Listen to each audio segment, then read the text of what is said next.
Hello everyone. Good morning. So let me find my chat. I'll be right with you guys.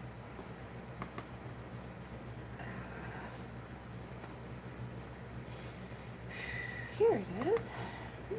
That's funny.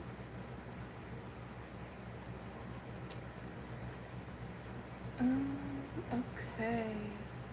Here we go. I found it. So,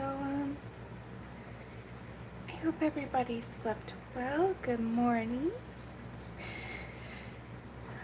I'm a little bit early, but I had to reinstall my YouTube app, so I just wanted to be a little bit early in case that happened again, but it looks like oh no, am I buffering?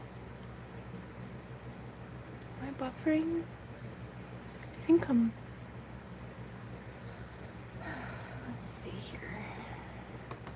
That would be typical.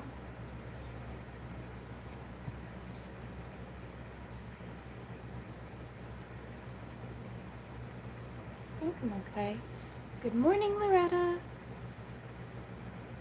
How you doing? Alright. I think I'm fine. I think I'm back.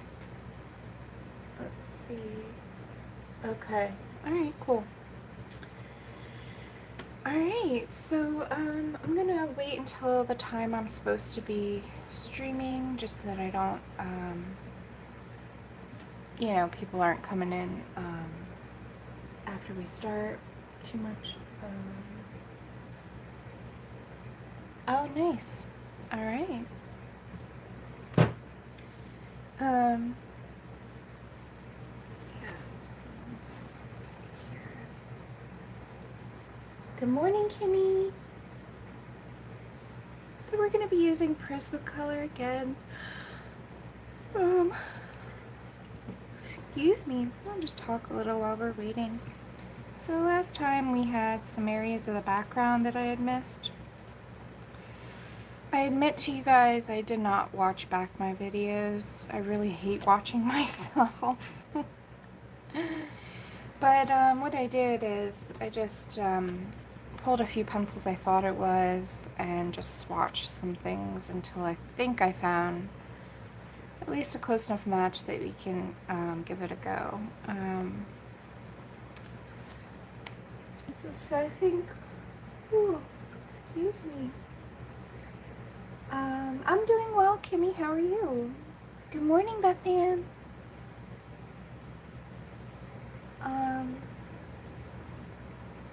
Yep.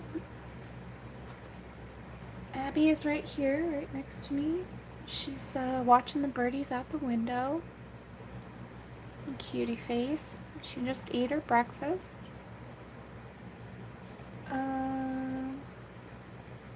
Oh, thank you. Beth Ann, it's funny because when you burnish something, it sets it back in space.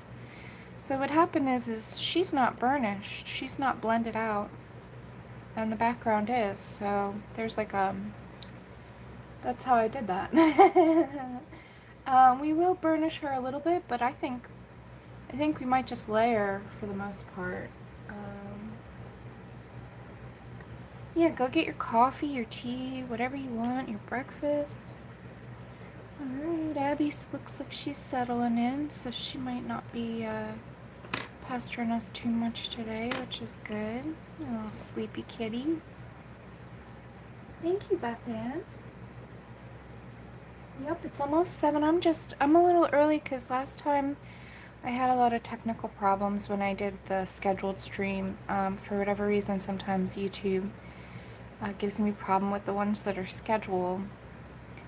But I like doing that so you guys get reminders and you know when I'm going to be live. So I try to do that as much as I can. Yeah, so I just figured I'd come on early this time. That way, if there were issues, that I wouldn't be late.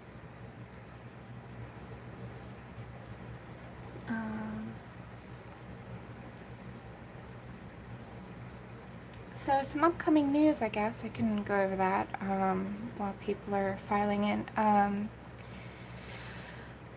The channel, I've been doing a lot of random streams lately. I've been working really hard, so I haven't had a whole lot of time to color for myself, but when I have been giving, you know, an hour here or an hour there, I'm going to try and be on camera for you guys as much as I can, at least while I'm really busy, just to kind of break myself out of that. Like I worked like 18-hour days last week. It was really rough. So, but it, you know, a highlight of my day is coming on and chatting with you guys and coloring. So I'm gonna try and do that more often. I really can't plan those though. I basically, whenever I'm waiting for somebody to get back to me, or I just have a spare moment, or I'm on my lunch break or whatever, those are the times that I'm streaming. So you guys will just see me pop in and out here and there. Don't feel bad if you miss it. The Tuesdays are going to be set and scheduled, but because people have really been saying like I should just stream whenever, you know, if there's somebody who's scheduled and you prefer watching them, please go watch them. You can always watch back my videos later, so it's no big deal. But at the same time, like I just figure I should just there's a lot of things on my request list. My request list keeps growing, so I just kind of want to get through some of those things. So hopefully upcoming this week, I have a request for skin tone combinations for a variety of pencils. So what I'm going to do is just swatch some colors for you guys and show you some different options for skin tones. And then, so that's one thing I really want to cover this week. But then going forward, I have a lot more watercolor tutorials on my list, and also some additional tutorials on like backgrounds and things like that. So I just want to start getting through those items because I'm afraid of my list at this point. It's getting a little ginormous. So, good morning, Judy. Hello, sweetie. Good morning, good morning. So we're almost to 7 o'clock, which is when I'm scheduled to start.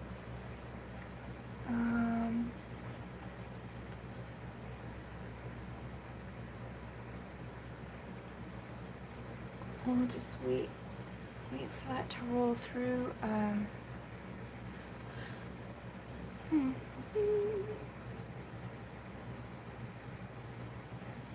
No worries, Loretta. I hope she has a good bus ride. You come back when you want. We'll be here. I'm gonna be here for about 2 hours today.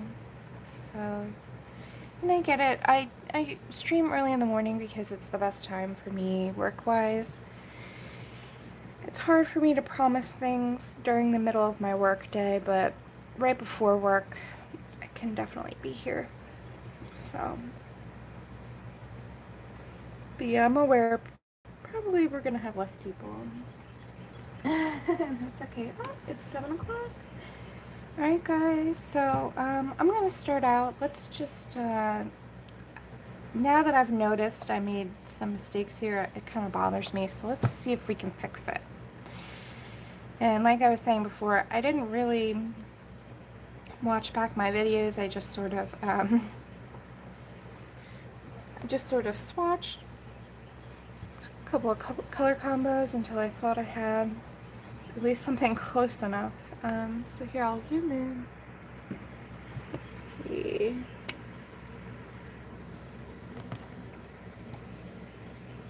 There we go. So we're going to be working just to warm up. Let's just fix this stuff. This is gonna be interesting.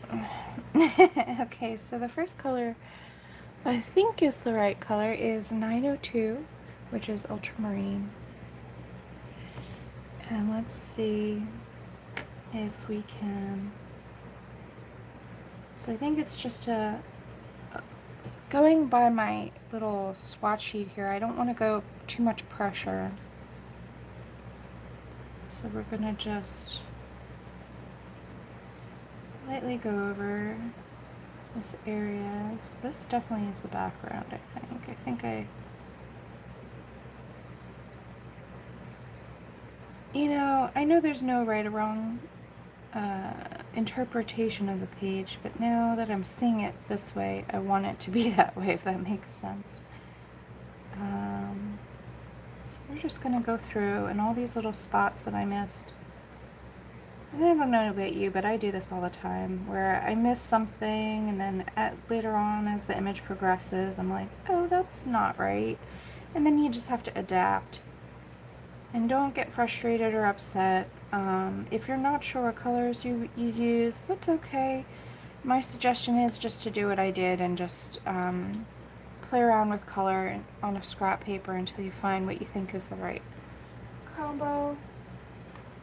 Hi, Jody. Good morning. I always hit the M.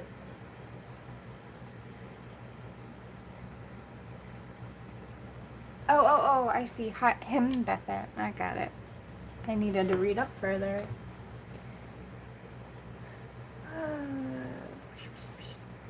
Yeah, got it. Got it, Judy. Sorry. Okay, so now, I'm sorry, I gotta remember, am I on, oh, and I'm on Top Chat, okay. Come on, Laura, get with it. I was here early, I should have had that, okay. So let's see, did I miss anybody? I think I'm still okay. I think Top Chat was live chat for that, because we're not too many here. Oh, thanks, Judy. So we have here 1027 Peacock Blue. And I remember using this one, so I think we're good here. So instead of pressing hard, I'm just gonna kind of layer. If you're not sure about something, the best thing to do is to layer it, because then if you make a mistake, if you press hard and burnish, it's really, really hard to lift that. But if you leave the paper tooth for a minute or two, test things out, a lot better that way. You can lift an unburnished pencil much easier than a burnished pencil. And I find it looks better too, just in general. So let's test it with this little spot. And if we like it, we'll do the other two. I should have done it on the smaller area, actually. That's okay though. I think I'm still waking up a little bit.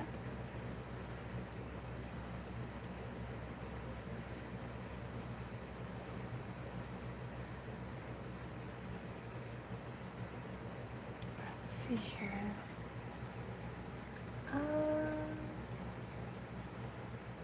Awesome, Pickle.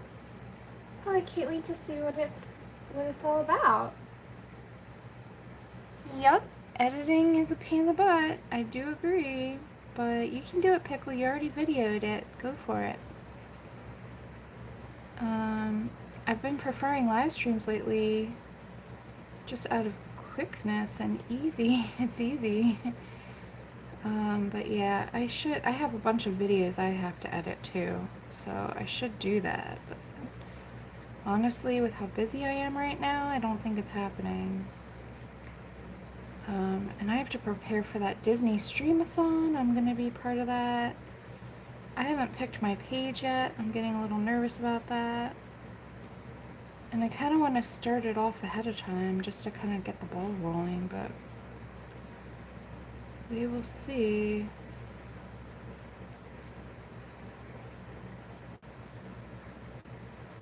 So many things to do, so little time. Alright, so now I'm starting to burnish. I feel like it's close enough, even if it doesn't match completely. I'm digging it anyway. So now I'm pressing. And this is still sort of a process. I'm not pressing as hard as I normally would. But yeah, I think it's a fairly close match, actually, guys. I don't think anybody's gonna notice that I messed that up. Good. Alright, so let's do the other two, and I can just go ahead and press hard now. Now that I trust the color combo, seeing it on the paper, and this is part of her skin, so it can be a slightly different color. That's no big deal. Alright.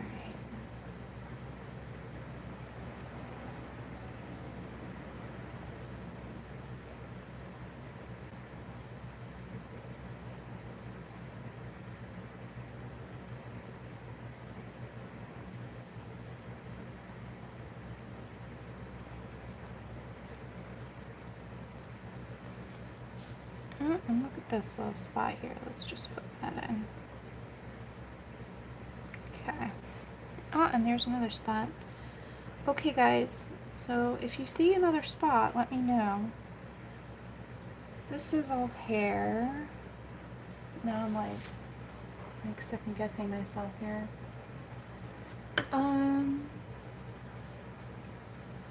Yeah, live streams are just so much quicker.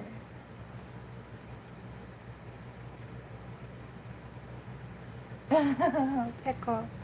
A poll about what? About the videos I need to edit? I just don't think I'm gonna have time right now to even contemplate it. But, alright, I think that's pretty good. I'm gonna leave it at that for the background there. Oh, for the Disney page. Yeah, I could do that. Maybe a little later on when we have more people here, I could do that. Let me go, before we get rolling on something else, let me go grab my Disney book. You ready?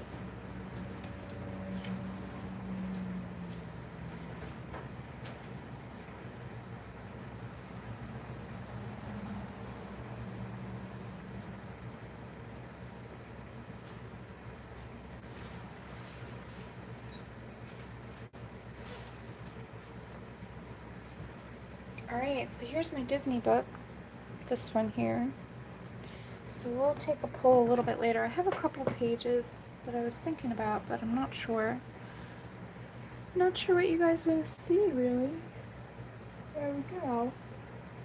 Excuse me. Alright, let's get a drink of water. Not sure what I'm going to be working on next.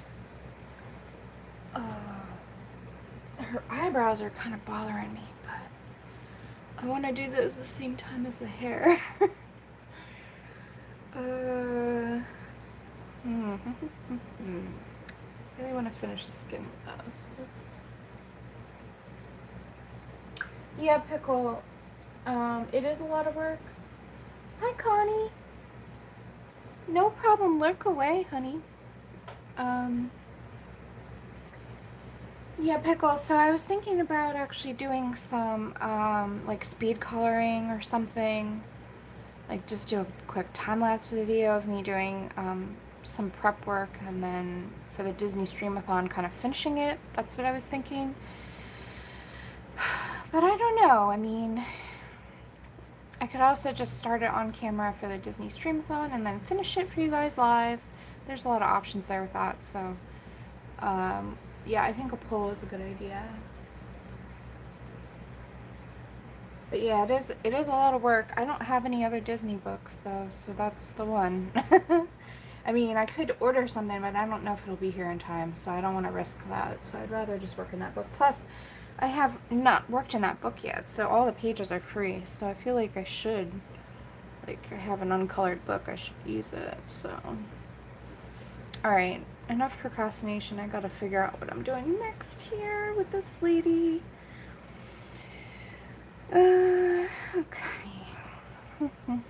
Alright, I'm gonna grab...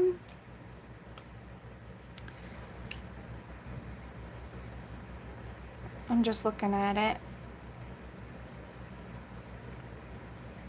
Yeah, I think so. Okay, I'm gonna try the 905 Aquamarine.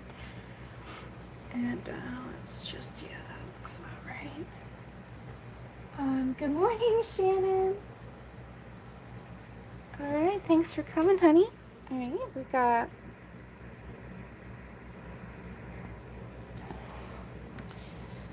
Let's start over here with her eyes. I want to work some more there. So, we've got a little blue in here, but I want to add this tealy turquoise to the whites of her eyes. So I'm just going to go right in the dark spot here.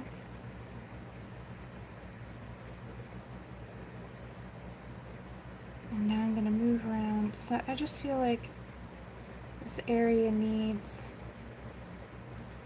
a little more darkness, but I don't want to go too dark with it. So I think by using this teal color, I might hit on the right amount. Oh, pickle. Yeah, I have a lot of books I haven't colored yet too. I also tend to gravitate towards, like, I have 3 Hanna Karlzon books, but only this one I've used. I don't know why.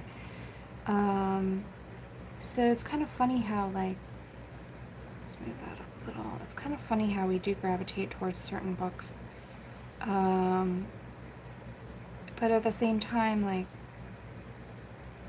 I bought all those books because I wanted to work in them, so yeah, I'm gonna try and work in my uncolored books too. I feel okay as long as I've done at least 1 page in the book. Then I feel like, okay, I've used it, I've had a good, 30-40 hours of fun with it, so the money I've spent makes it worth it if I use it at least once. But then, you know, there's some books I really, really want to work in, and I don't know why I haven't. So yeah, I'm gonna try my best to remedy that as well. Alright, so I'm just sort of adding a little bit more of this touch.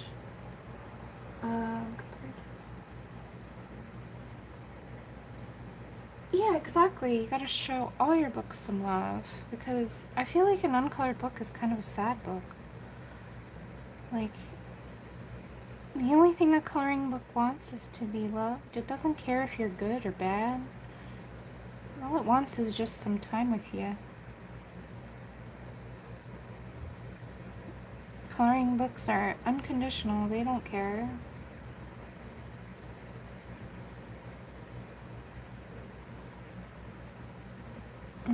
I'm just adding a little bit of these touches in some spots where I want it to be darker, but I don't want to add any more pink tones. I don't want her to get too pink. There's like a fine balance I'm trying to hit here. So I'm just doing light layers, light touch.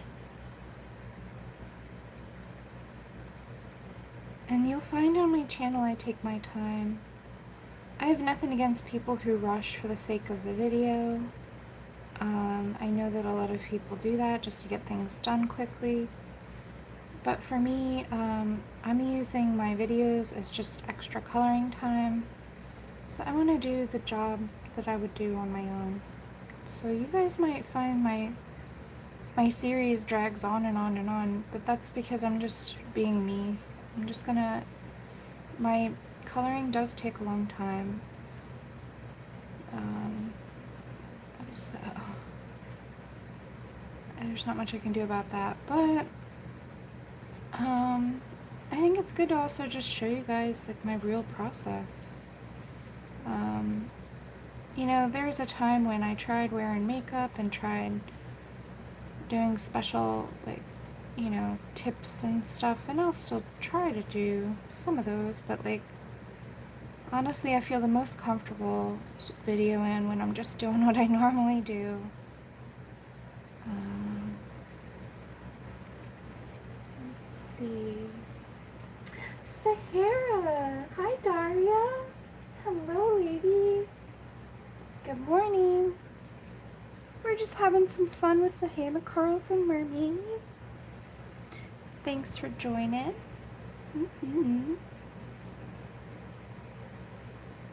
Just sort of putting some little touches of this teal color into her skin.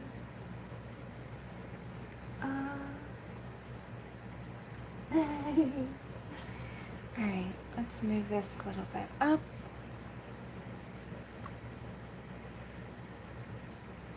And we have a little bit needed right here under her lip. So some of these outlines I'm gonna get rid of. And I'll show you guys how I do everything on this page.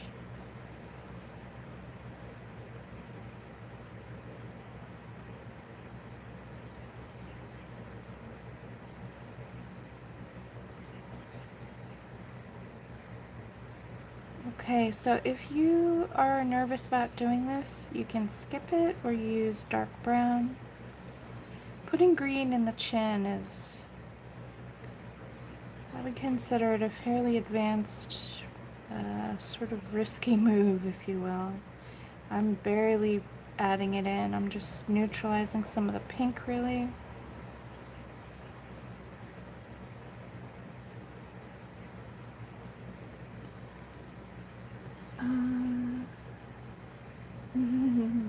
Good morning. Okay. Yeah, I feel like that's better. Alright, so then this area down here needs more of that nectar. Or actually, which one do I want? Maybe even Deco Peach. Let's see. Which one do I want? Eeny, meeny, miny, mo, right? Yep, Deco. Oh no, Light Peach? Deco Peach? Hold on.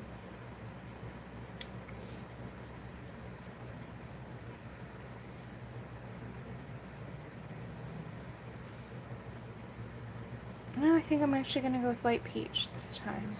Which I don't use as much as Deco, but I think we've actually got enough pink from all the nectar that we used. So we're gonna start, let's start in the neck. I'm not sure about this color, so let's start down there, and that way.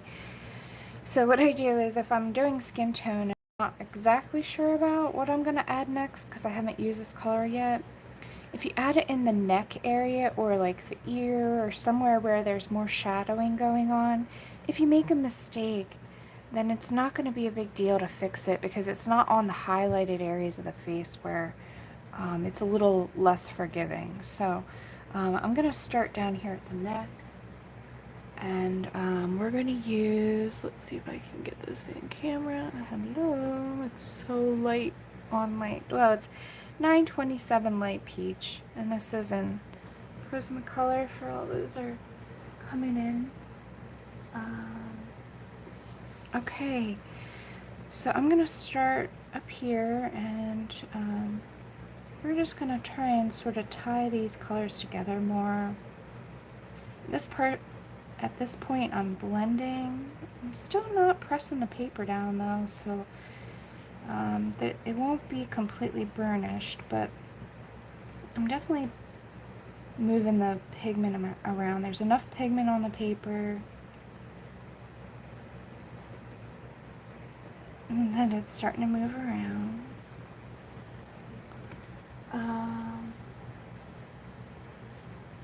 Alright, Pickle. I'll check it out when I'm done the stream.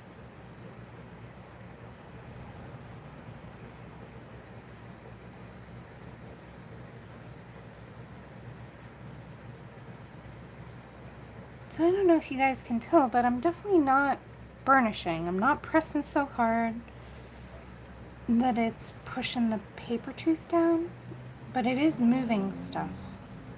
There's a lot of pigment on the paper now, and Prismacolors move really well.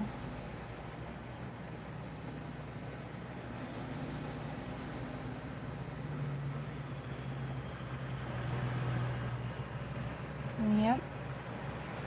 I think this was the right color. Oh, sounds like we got a big truck outside.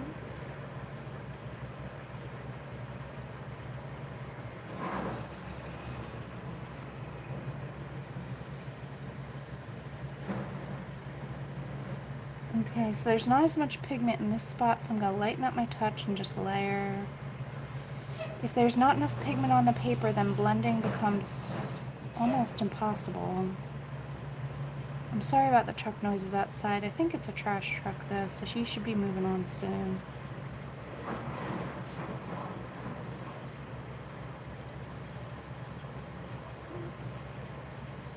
Here, I'll just double check and make sure. Oh, yeah, it's like a, looks like a poor trucker who's lost. Poor guy. He'll figure it out. My street is a little tiny street though, so he's gonna have trouble. Sorry about the noise, guys. It's live. I really can't control that. I open all my windows because I don't have air conditioning, so,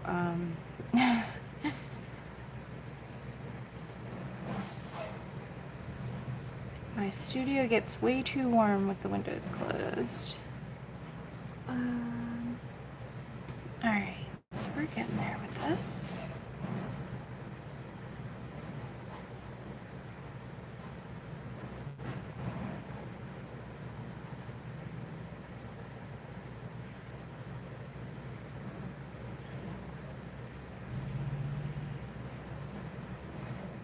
Alright, now I'm gonna go down here.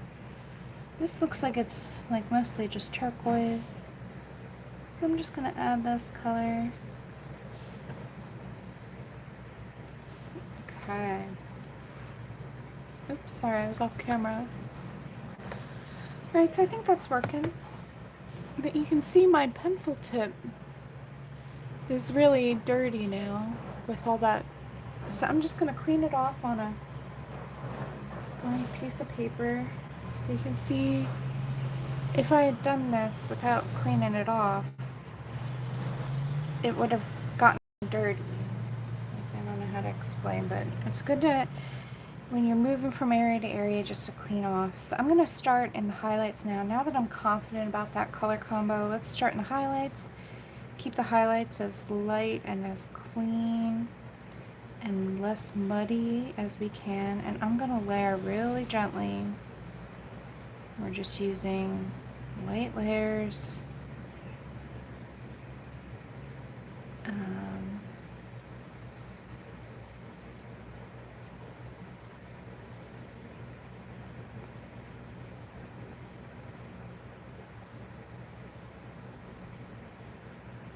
Sort of gently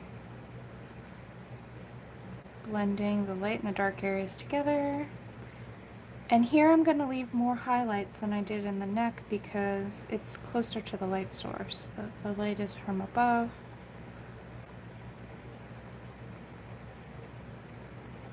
So we're just going to keep moving on here. I feel like the skin is getting there though. We're getting there. Still might have to make some adjustments, so that's why I'm not burnishing. I'm leaving the paper tooth because, again, really easy to add layers, especially with Prismacolor. I find that leaving the paper tooth is essential if you want to add more color. With polys, you can burnish and go over it again, but with Prismas, it's not the same. They're wax based, so they really do require the paper tooth to look good. So now we're gonna go over. Good morning, Heather. Did you get any rest, honey? Oh man, you haven't been getting a whole lot of sleep, huh?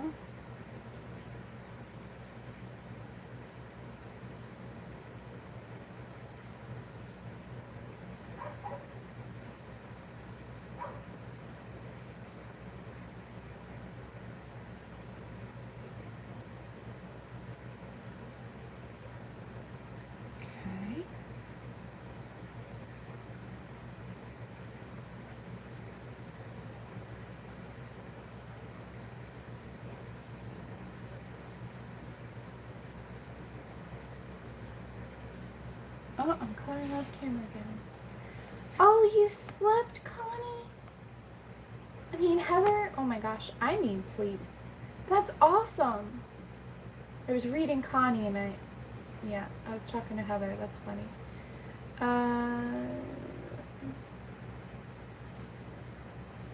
Oh, good, Loretta. Mm-hmm.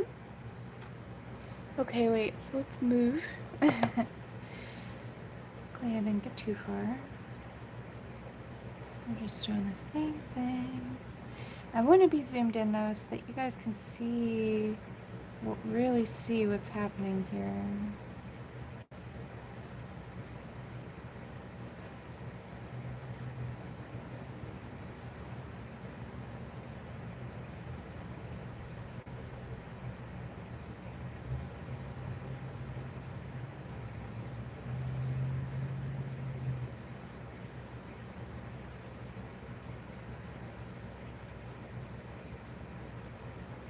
So this color is just sort of pushing all the pigment around. It's light enough and neutral enough that it's not adding too much additional color information to the skin, but it's not white, so it's not desaturating it as much. Sometimes I blend with white, sometimes I blend with a blender, sometimes I blend with a color. So in this case, we're blending with a color. You can blend with any color you want. I tend to blend with the lightest color that I want to use on the particular object I'm working with, but that's not a hard and fast rule. I have blended with darker colors too, so yeah, you can really get creative with how you mix your colors. So I do encourage you to experiment with that because it can produce vastly different results, kind of give you another thing to work with. Good morning, Alana.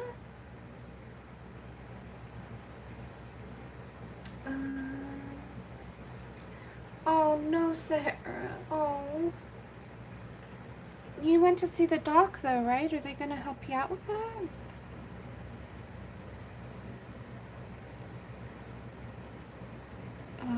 Yeah, just take it easy, rest up. This video will be here, so if you need to go to bed, go to bed. Please do not stay up for a silly YouTube video. Take care of yourself. Alright, so you guys can see how she's sort of coming together. It's funny because it looks slightly different on screen than it does to me, but that's okay. Camera's funny sometimes about that. Like it looks lighter on screen than it does on in person. That's okay though, I'll show you guys.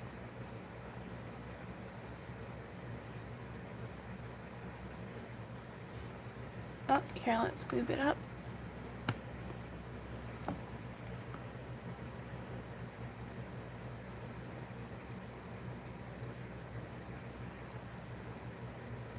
And I think I just saw the chat move out of the corner of my eye. Yeah, you saw a doctor? Okay, good. So hopefully they're giving you some good antibiotics or whatever you need. Oh, thank you, Sarah. I mean, I can't take credit for the drawing for sure. You know, Hanna does a beautiful job with her books. And I like the style of them. Especially this one, I don't know why, I just gravitate towards it.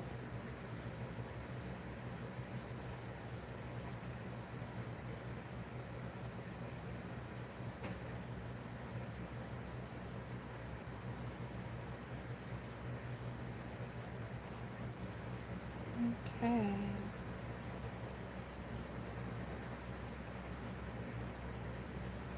Burnishing is not an option here because I don't know if I want it darker. So again, we're just layering and layering. It takes longer, but it just allows a lot more flexibility later, so we're gonna do it the hard way, guys. Sorry. If you've watched it, if you're watching it back and you want to just go ahead and burnish, you can do that. I don't really ever tell you that this is like the only way to do it, because it really isn't. So you can change the colors I'm showing you. You can change the way that the light is going. Whatever you want to do. I'm just here to help out, show you what I do. But you do you. If you want to change it or burnish or whatever. But I'm just going to go the safe route. For me, this is all an experiment. I don't really do this a whole lot, so just go a little safe. No, this one here, I'm sorry for those of you who are just popping in. This one's Magical Dawn.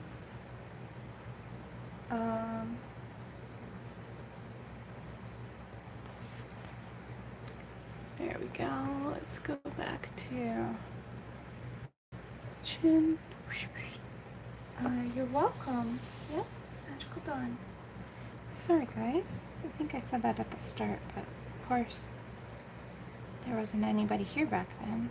I think I said it. But in any case, there, I said it again.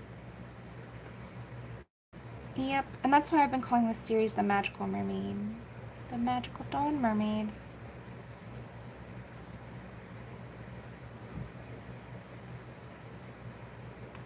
Oh, hi, Abby. Little girl. She's so cute. She's doing her rounds now. So Abby and I have a routine. Hey, sweetheart. Aw, see, now she wants cuddles. Hold on. Hi, come here.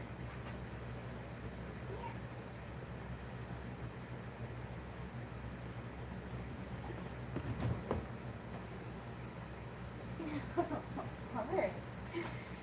She's like, what's happening? Alright. Oh, I'm sorry. The camera's jiggling. You guys are going for a ride.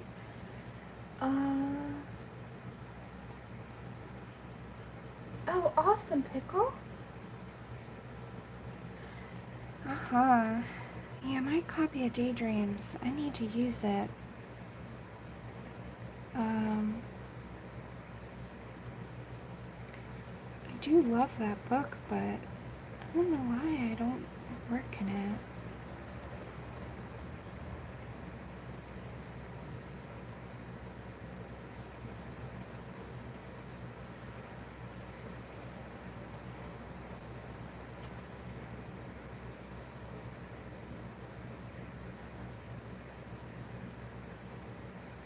I think down here somewhere. Just adding more pigment. More pigment and wax.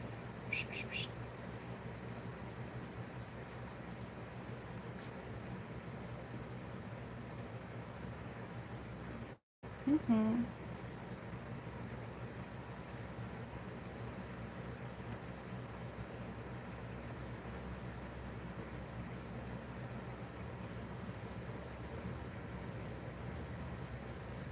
Okay.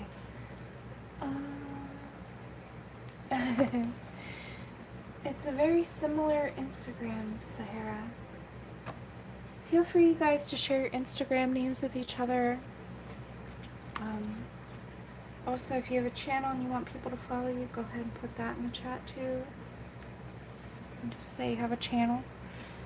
I'm going to work on the nose area, doing the same thing. So we're just layering, filling in the lighter spots where I think it needs a little bit more darkness, but not burnishing, not pressing super hard. Got about a medium pressure here.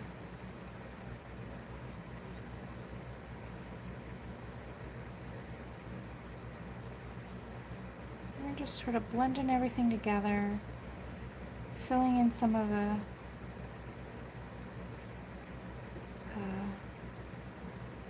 highlighted areas with color.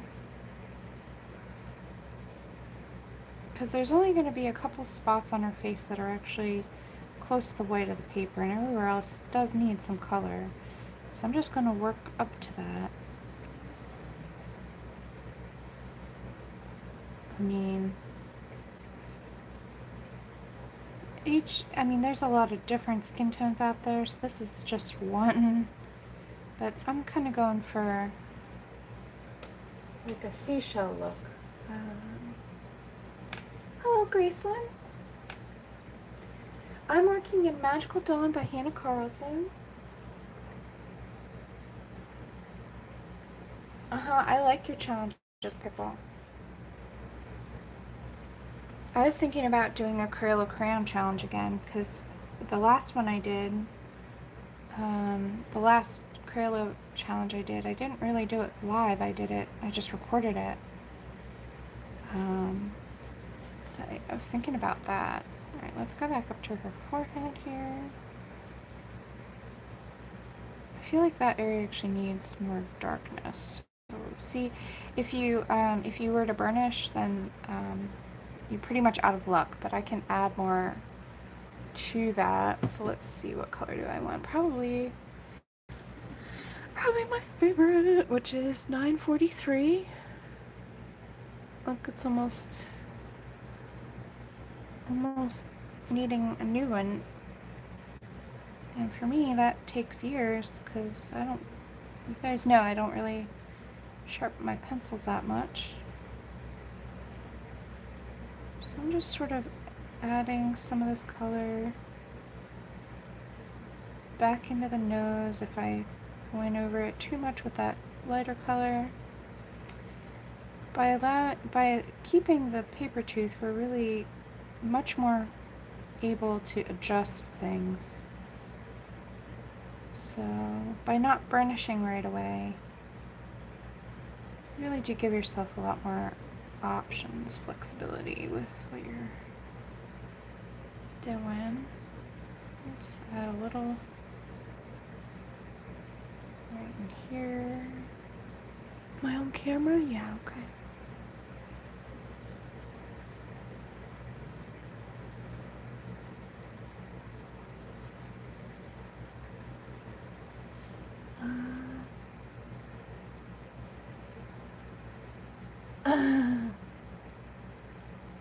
I have a box here of 120 Crayola crayons I just got for like $8 at Walmart. So I was thinking about using those because I have an old vintage set that I used in my last one, but I don't think some of those colors are available anymore. And also, that's the box I used when I was a little kid. So I kind of now, thinking about it, want to kind of keep that for sort of like sentimental. So I don't want to use that one too much. So I just got a fresh box. I can show you in a second. Let me just finish up this. But I did enjoy using the crayons, and people don't believe me that it was all crayons, so I think I'll do one live so you guys really see, like, there's no editing involved, there's nothing, just me and my box of Crayolas, because I used to draw a lot as a kid with Crayola crayons. We never had coloring books, but my mom would give me Crayola crayons and some printer paper, and I would just go to town. And I remember doing sophisticated things like blending when I was a little kid. So I really do love them. I love the smell of them. I don't know, it just brings me right back to when I was a little girl, so. Okay. Let's see. Awesome. Alright, Heather giving us a little sneak preview. I'll definitely have to go check that out. Okay, just adding a little bit more darkness right around her nostril here. So there is some reflected white light, but I don't want it to be that bright.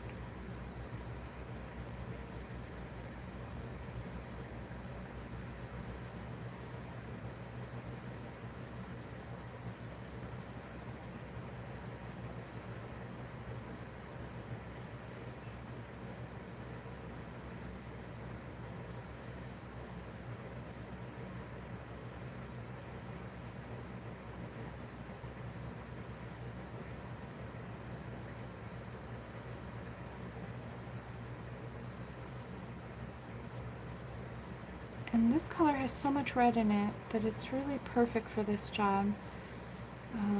Wanting her to be kind of like a seashell. The pinks and the blues I think are working pretty well together.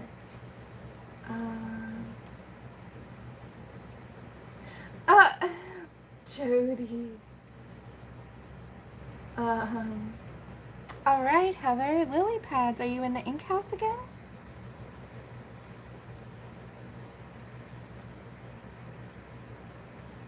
Let's see. Yeah, Pickle. I want to know too. What book?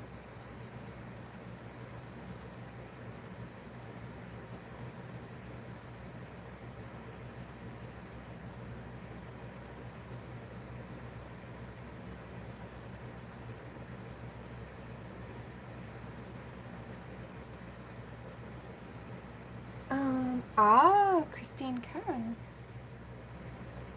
Nice.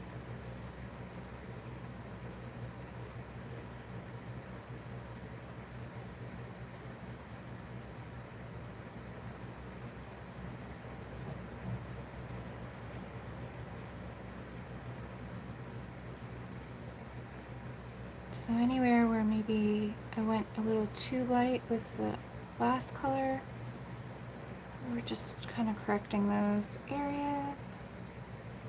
Okay, I need to move the book.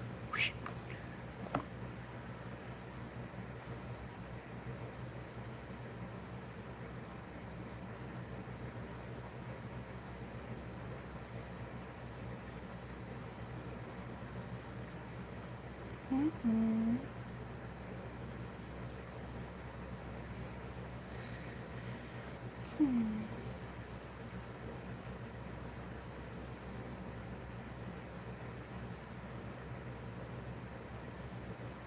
Here we go.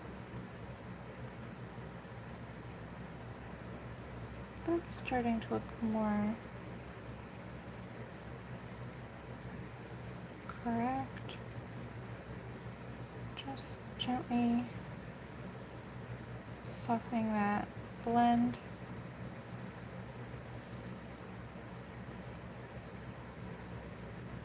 Okay, so now looking at it all together.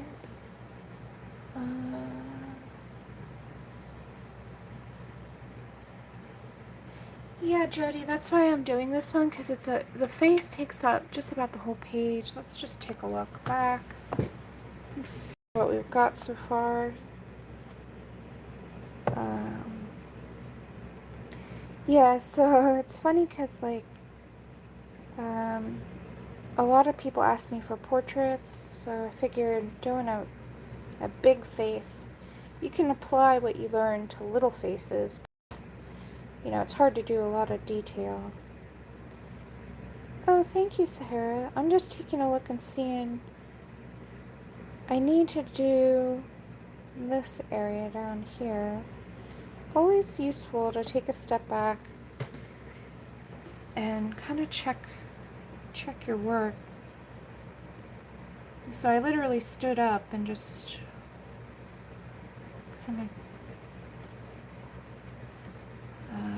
if you're not sure what needs doing, if you're close to the finish, instead of just working all over willy-nilly, you know, just take your time and look at it.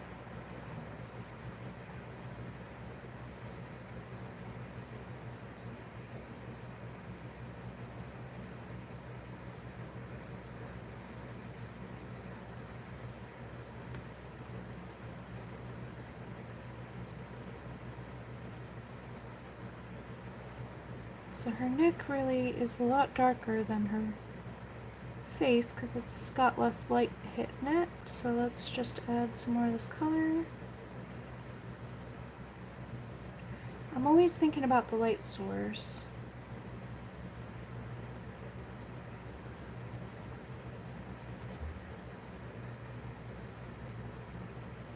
So this is the reason why I don't burnish, because I'm always adjusting things, trying to correct it. A lot easier. Even when you think you're done, you're probably not done.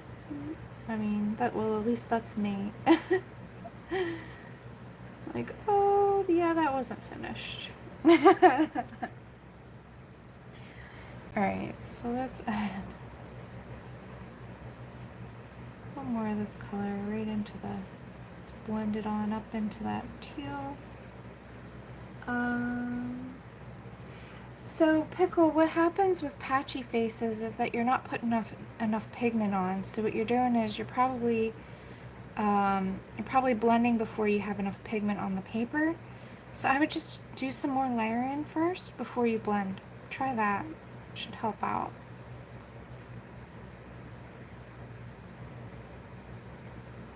And that's a really common mistake that a lot of people make. So don't feel, don't worry about it. You'll get it. The biggest tip I can give anybody who's trying to learn anything is the only way to learn is by doing it. You're never going to learn by just watching. As much as watching does help, getting in there and getting your hands dirty and really understanding exactly how your materials are interacting with the paper that you're using, that's really the best way to learn, at least in my opinion. You can watch a lot of videos and that's cool too, but like, honestly, the way I learned is just by diving in and making mistakes. So, as long as you're kind to yourself and maybe pick pages at first if you're new to it that you're not as in love with, so that way if you make mistakes you're not going to really like kick yourself about it, but be gentle with yourself because everybody starts somewhere. And just expecting yourself to be good at something without even trying is kind of unrealistic. So don't think that, just have fun, approach it as a learning experience, and you'll get the hang of it if you keep it up. So I can guarantee that if you keep doing it, you're gonna get good. So you just have to, the people who don't get good are the people that just give up or stop trying or think it's too hard and they settle for, whatever. So if you really want it, you can do it. I believe in you, Pickle, and everybody else who's watching this who feels that way.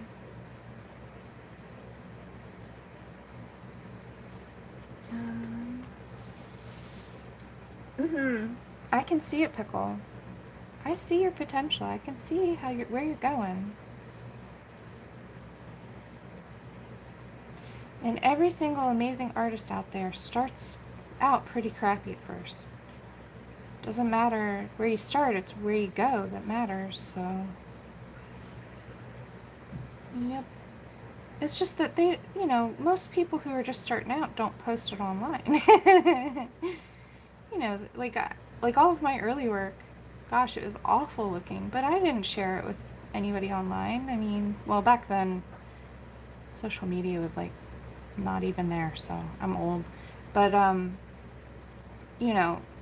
even if I could share it, I probably wouldn't. So, the fact that you guys are sharing your work, even if you're trying out brand new things, that's really, really brave and awesome. So, and, yeah, don't be hard on yourself.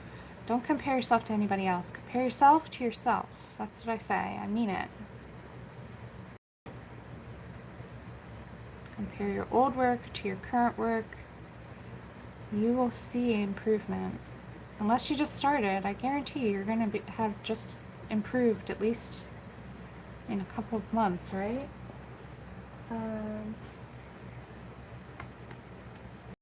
Let's see. Yeah, Daria, I'm going to try and do a lot more just like this. So that way you guys can really see all the different things I do, all the layers and stuff. Yeah, Sahara, I mean, I don't think anybody should feel obligated to share their work. You do whatever you want. If you don't want to share, you don't have to share. And people who don't share, that's okay. There's nothing wrong with that either. But if you're brand new and you're sharing your work, I just give you kudos for even doing that. So, It doesn't matter if you're great. I can see, where people go. And see, guys, I was an art teacher, so I've seen people, students for a whole year start out at the beginning not so great and end up amazing at the end of the year. So, it's like I've seen that process over and over and over again. And I know that it's hard at first because you see all these great artists and or colorists in our case, and you're like, well, I want to do that, but what you're not really paying attention to is the fact that maybe they've been coloring for 4 years and you just started, or maybe they have an art background already and then they started coloring, and so they've just got a lot of experience under their belt. That was my case. So, like, you can't ever judge yourself based on what other people are doing. You just have no idea how much experience they have, unless they tell you, of course. So, but yeah, I'm really, really, I feel so strongly about this. I think I repeat myself about this topic so much, but I feel like it needs to be heard. So, I'm sorry if I do that, but. And so what I'm doing is just sort of, you can just see I'm like jumping around. As soon as I adjust one spot, I kind of find another spot I want to change. Um, Loretta, I don't think your work is horrible. I can see you improving as well. So I think you just, everybody gets too hard on themselves. And I get it. I was that way too. I admit, part of the reason why I say all the things I do is because I was a perfectionist. I was hard on myself. There were years and years where I would picture something in my head and it never came out on paper the same way that I wanted, that I pictured in my head. And that's a very frustrating process. I totally get that. I really do feel you guys. And the thing is like, it took me 10 years to actually get decent enough that I could draw sort of what I had in my head. And then another 10 years of practicing. And I still don't, I still make tons and tons of mistakes. So, it's, you can't, it's all a process. We're all learning. I learn every day still too. Um, and I'm not the best out there either. I mean, there's so many other better artists than me. So, I know I have a long way to go, but, let's see. Good morning, Kathy. Let's see. Yeah, Loretta, over time I've learned to just go easier on myself because, like, we're all human. We all make mistakes. Even the best artists make mistakes still, I'm sure. They're just not sharing it with us. But that's okay. And you don't have to feel obligated to share everything. If you make a mistake and you don't like it, you don't have to show anybody. That's between you and yourself if you want to do that. But if you do share it, then that's cool too. Like, it's all part of the process. It's all part of the learning journey. But the thing about art that I really, really love is it is challenging. It isn't easy, so it takes a long time to get good. So it's a really great challenge. I really like setting up hard things and then tackling them. I don't know why, but so I think that's why I just love art so much, because it isn't easy. It's not something everybody can do, and especially like, nobody's really great right off the bat, or if you are, then you're very, very lucky. But that was not me. I had to work really hard, and I'm still working really hard. So.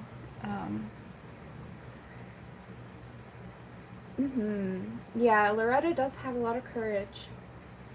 And I do see your improvement, Loretta, so you just have to keep it up.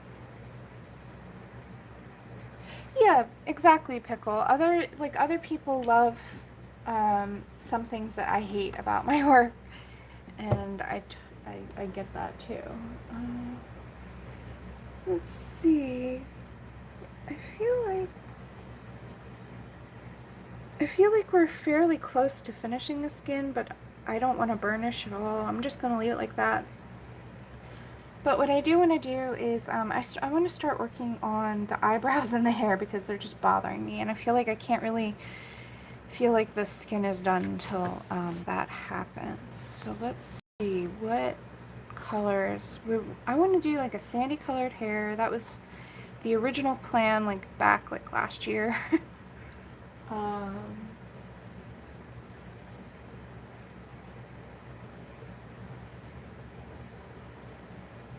yeah, Loretta. I didn't figure. I mean, I'm still trying to figure out my style. I think. I don't. I think that's a. I think that's a process. You just have to kind of put in the time. Okay, for the dark parts of the hair, I'm going to use this 946.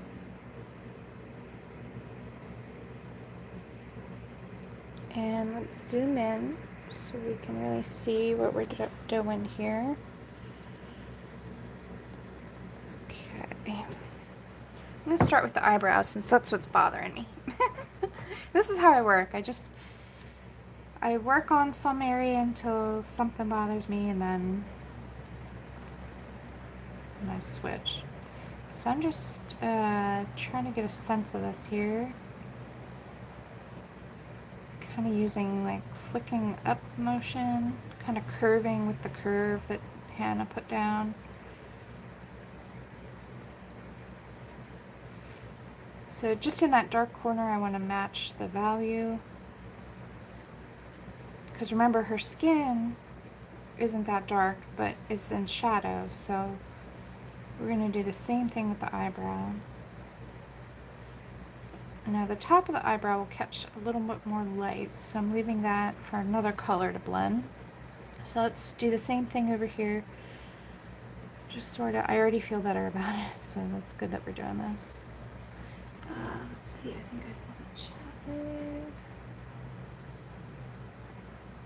Yeah, exactly, Loretta. If you're having fun, if you're enjoying yourself, I mean, at the end of the day, what else is more important than that? So, hi, Connie. Uh-huh. Yeah, if you're not having fun, then, you know, why do it?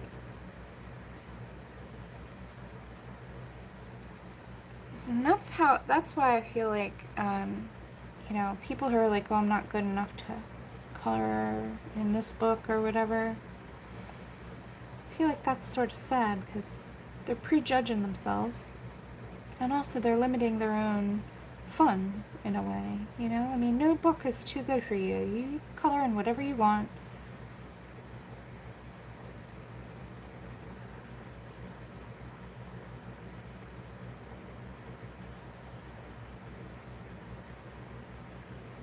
I'm just softening that black outline by going outside of it. So coloring outside the lines is totally okay. Okay. And now I'm going to add the same color. Let's do it for the part.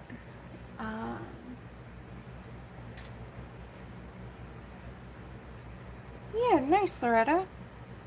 I didn't have that happen until, I mean, I do commissions now, but I've never had a model approach me and ask me to draw them, so you're doing pretty good.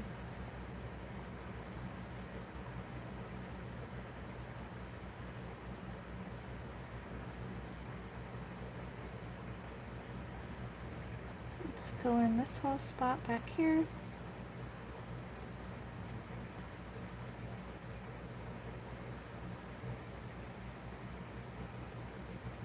And I'm mixing some of this brown into that teal just to give it a little darkness.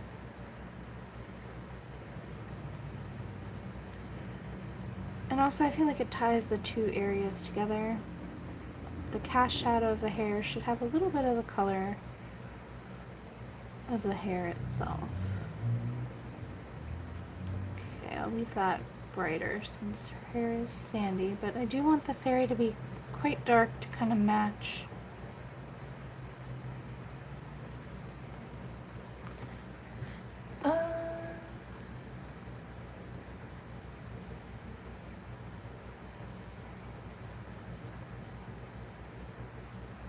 Yeah, Jody.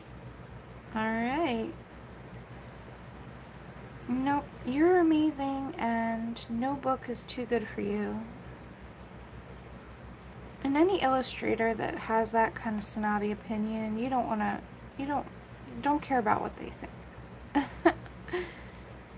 I feel like if you make a coloring book, then you should be okay with people doing whatever they want. You know, I mean, within reason, of course. They can't, like, steal your work or something, but if they want to color in it, then they should be allowed to. I don't get that at all. But honestly, I don't think any illustrator thinks that way. At least none of the people I know. So I'm just adding this darker color into the part and anywhere where it would be really dark, but I'm gonna leave most of the hair for a lighter color.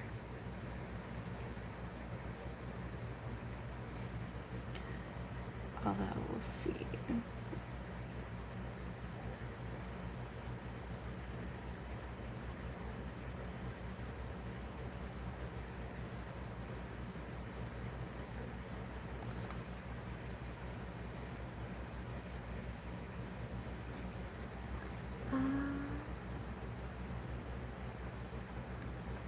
Yeah, I agree with Heather. You are. All of you are awesome.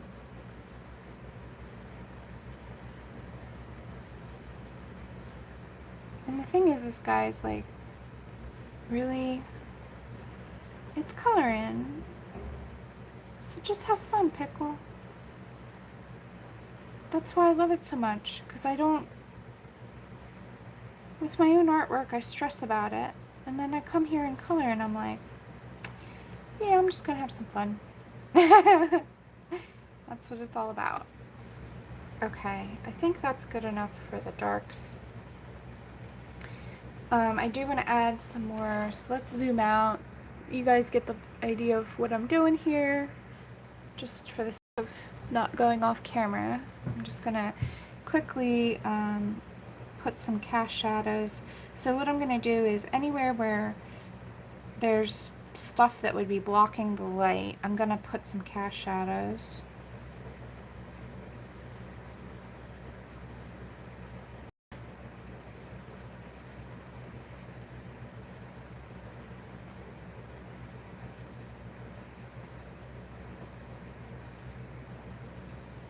And even though her hair is light, these can be fairly dark because they're blocking the light.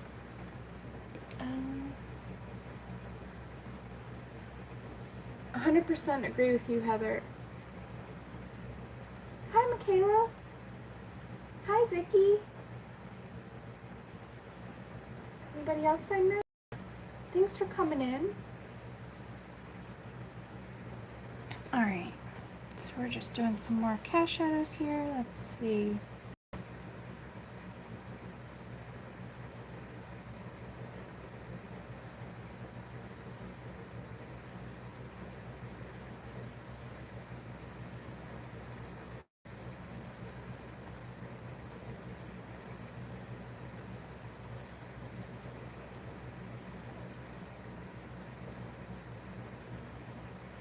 So here's, I'm just trying to make sense of this. So there's a lot of little detail happening over here.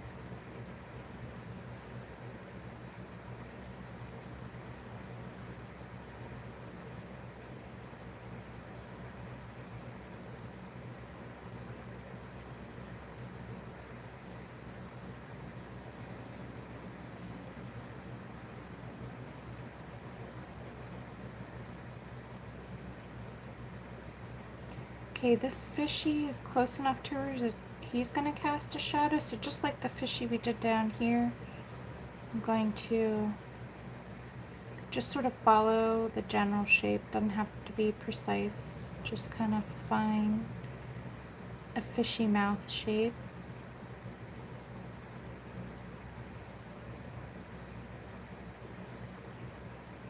Just helps give it some dimension.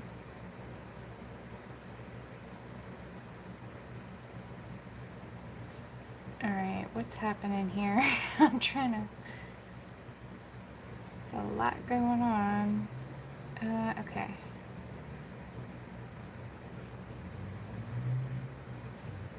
And don't be afraid to take a minute if you need to and look at it. So that's a seashell. This is hair. There's a little spot of hair here. I'm just trying to avoid what I did with the background. I'm going to put a little bit of brown right behind here, even though it might hit the light, but just to give it some pop. Okay, now we're going to move down here.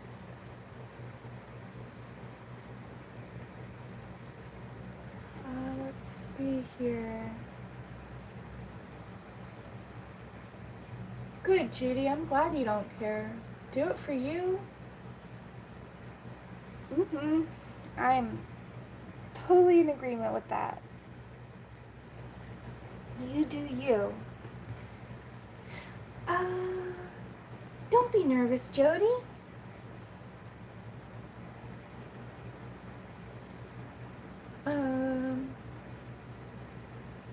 Cool, Loretta.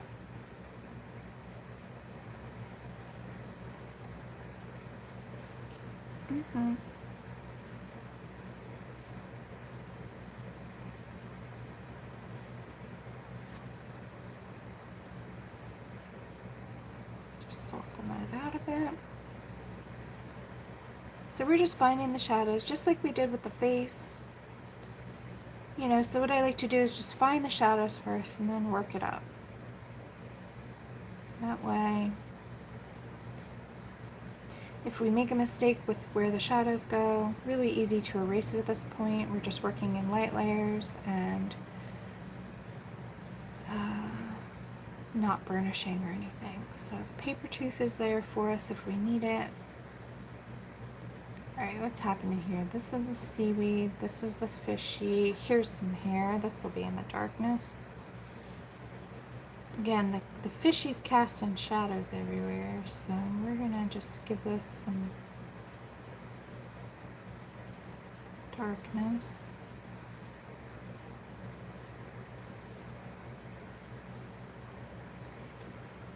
And what's happening? That's hair. Okay.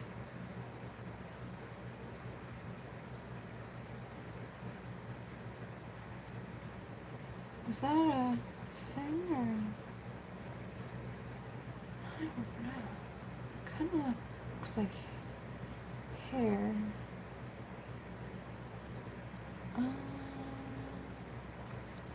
Alright, let's come back to it. I don't know.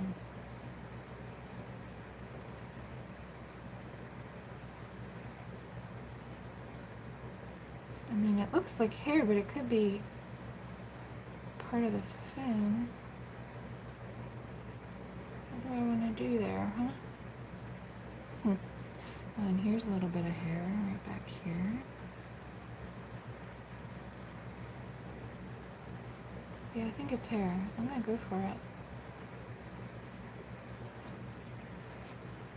Let's see.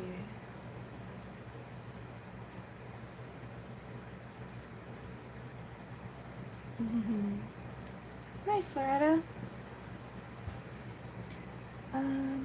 Don't be sorry, Sahara.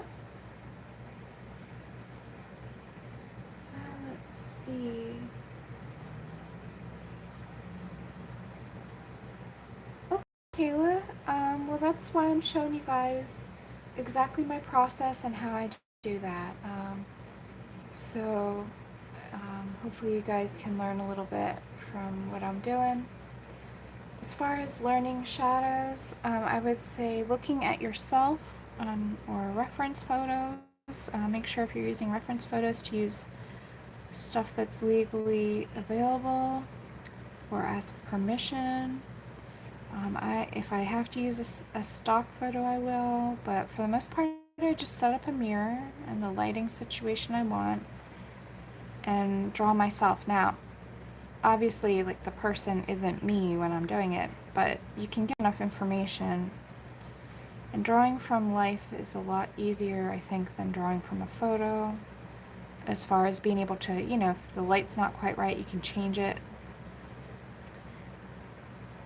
Um, so that's my best advice. When I was starting out, what I would do is for 4 hours every evening after I was done my homework, I would sit in front of a mirror and draw myself.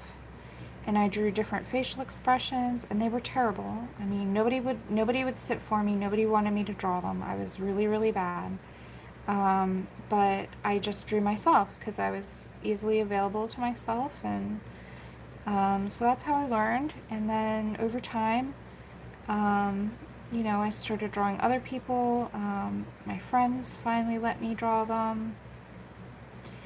Then I took some figure drawing classes. And then finally, after years and years and years, I finally have commissions. So that's sort of my process. Um, but yes, just if you're really struggling with where light goes, then look at yourself, because you will always be there for yourself. You don't have to rely on anything else but you to get that information.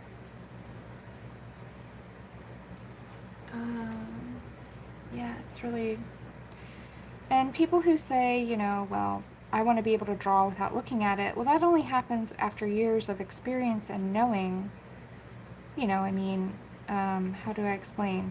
It's like a catalog in my brain of information that I can draw on. But, you know, that doesn't happen just like out of nowhere, right? You got to learn somehow. So every artist out there, every great artist out there who's ever drawing from without photos or without looking at anything, they started out first looking at stuff. I guarantee it. I mean, there's no other way to learn.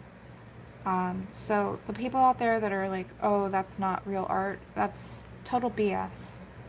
And it kind of annoys me, because if you look at like all the great Renaissance artists, they were actually, okay, really gruesome, but art history here, facts, right? Like, they were actually taking dead people out of the morgue and cutting the cadavers open and exploring their anatomy to understand how people work. And then that's how they learned how to draw photorealistically. So I'm not killing anybody or going to the morgue and dissecting people, but I do look at myself in the mirror. That's a legit way to learn. Don't recommend dissecting stuff, really, really gross, but I did take an anatomy course where they had diagrams and plastic models, and we would draw those. So luckily, with the wonders of modern technology and plastic molds and stuff like that, we can benefit from. But yeah, I mean, back in the day, and I don't think anybody's going to say that Leonardo da Vinci isn't an artist. So those of you who just are not aware of art history, really, you know, please do not judge other people for how they learn, because it's really not realistic to just expect to know how to do something without looking at anything. And I just get upset about that, because I feel like it actually prohibits people from learning when they think that way. They think that they can't do it, so they don't, and then they don't progress, and that, to me, as a teacher, is really frustrating. So, yeah, that's my spiel. I'm sticking to it. Okay. Let's see where. Oh, we've got cast shadows gonna happen here. So the only way that I got good is by observation. Observational drawing is one of the foundations of art. Any art class that you take, they're going to make you draw something that you're sitting in front of and looking at. That's how you learn. So you guys that are putting all that pressure on yourself to not do that, man, you're making it hard on yourself. But anyway, I'll stop lecturing, sorry. I just feel so strong about it. You know, and I'm not saying that you can't just figure it out, but you're going to take a lot longer to learn that way. But, you know, however you want to learn, that's fine. But, yeah, I don't know how to explain. It's just, I just really don't like that whole judgmental attitude that people have. Like, however you want to learn is the right way to learn. As long as you're not doing anything illegal with copyrights or anything like that, I see no reason why you can't use resources and tools to help you figure out. I mean, I use a color wheel. Even to this day, I still use this grayscale finder. Right, if I'm doing weird curves that I can't get quite right, I use these French curves. I mean, I use tools still all the time to do nice work. I use circle templates and ellipse templates. You know, use tools because they help. I mean, I don't think it's cheating.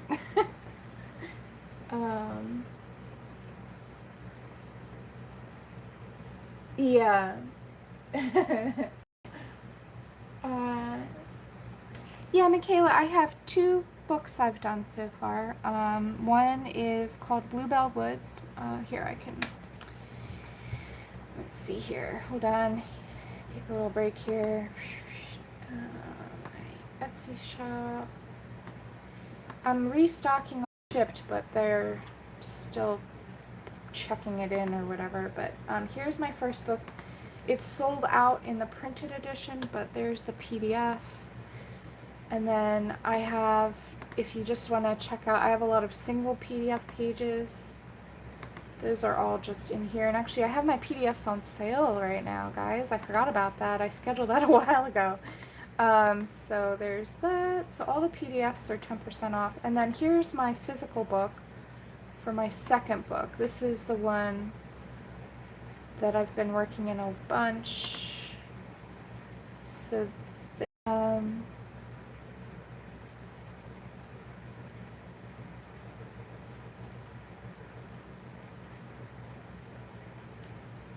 Loretta, I think I just try and be friendly with everybody.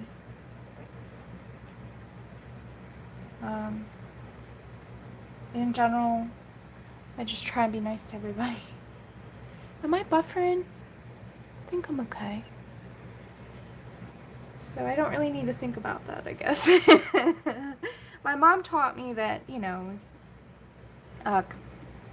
it's never a bad thing to be kind to people. So I just try to live that way, and then I don't really have to worry about it.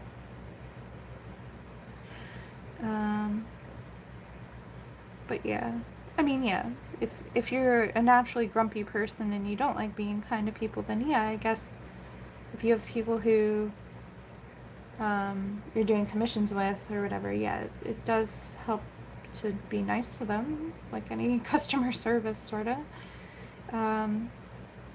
Yeah, don't be grumpy at your customers. That's not a good way to keep going.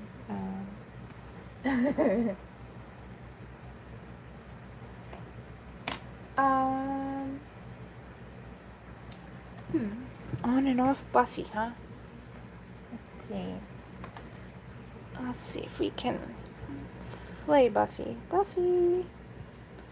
Let's see here. We've got. Yeah, the Wi-Fi is turned on.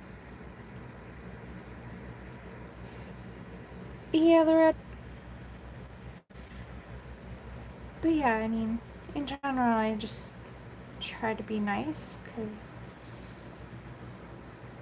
I never ever feel good when I'm mean to somebody. Like, I don't know, I can't sleep at night. Like, it bothers me. Like, if I'm mean to somebody, I think about it way too much that it's not worth it. So, and when I do make mistakes and I'm unintentionally mean or grumpy or whatever, and I don't mean to be, that's even worse, because, like, I just feel so guilty. So, yeah. But everybody's different, obviously.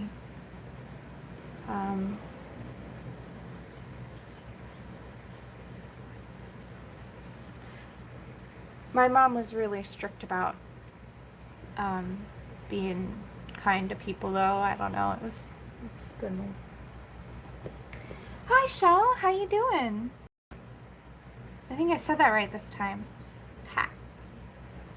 Okay, I think I have all the shadows at least sort of figured out for her hair. I don't want to go too dark because she's definitely going to be a sandy color hair, but I do want to add, so just like we added teal into the skin, we're going to add teal into the hair. So I'm going to grab that same, wait, is that green? Oh, actually I kind of want the green. Wait, hold on. I used Peacock Blue for her skin, but since her hair is a little more yellow, I think this green might actually be better. So let's do that. It's in the same color family, but it's just a little bit more yellow, but I think that might work perfectly. So I picked up the right color and I didn't even mean to. Okay. So let's, where are we? It's better. Try and keep it in camera, Laura. So I'm just going to go through any of the areas that I think would be super dark and add this green to her hair. Because we're having some fun with color now. Oh yeah. It's getting wild in here. Green hair.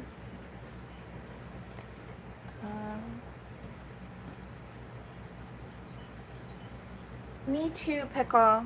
My mom is my hero.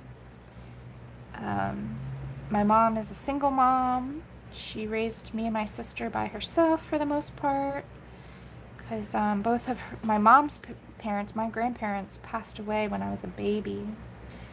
So my mom pretty much just raised us, you know, with the help of a couple of her brothers and sisters and some friends, but mostly she did it all herself.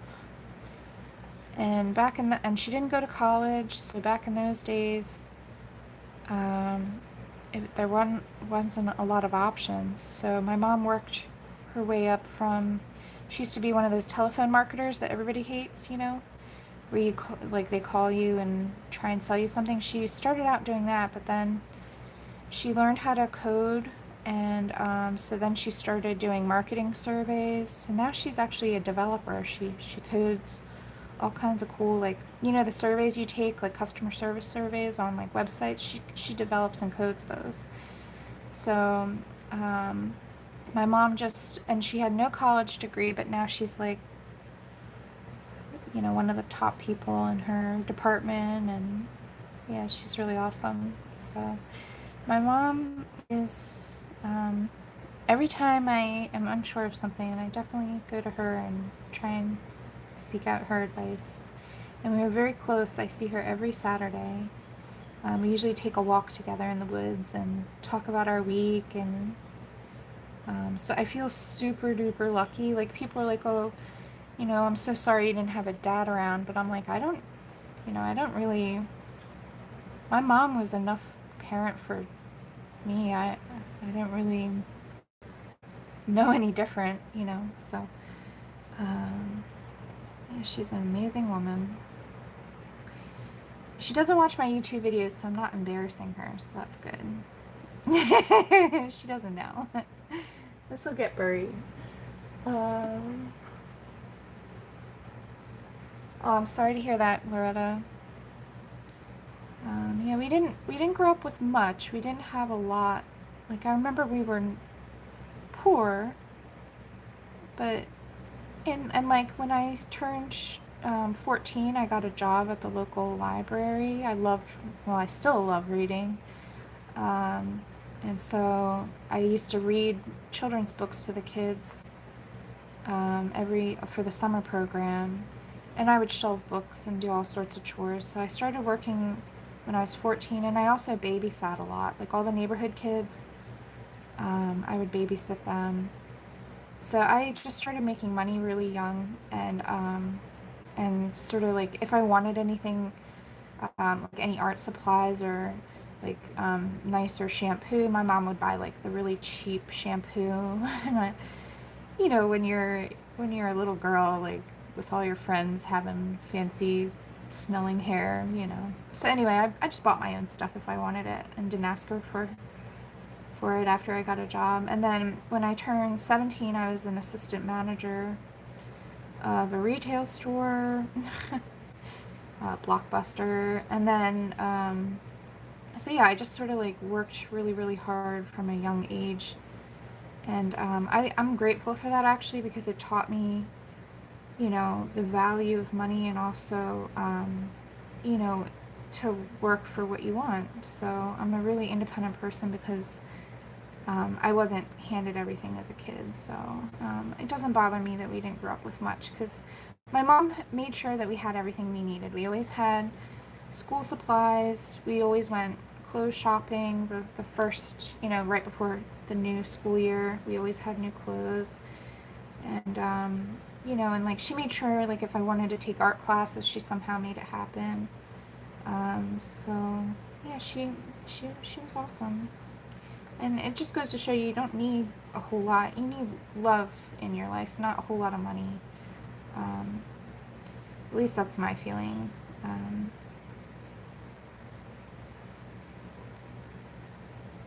Yeah. A little bit about me and my mom. And my little sister, I think she feels the same way too. Okay, yeah, I like this green, which is good because I'm putting it everywhere. Is everybody waking up now? I'm waking up now. I'm ready for my day. I think it's getting close to the time I gotta start working anyway. But we'll keep going on this. Yeah, so we have another half hour. That's good. Okay, let's see. So I'm only putting this green in like the darkest spots.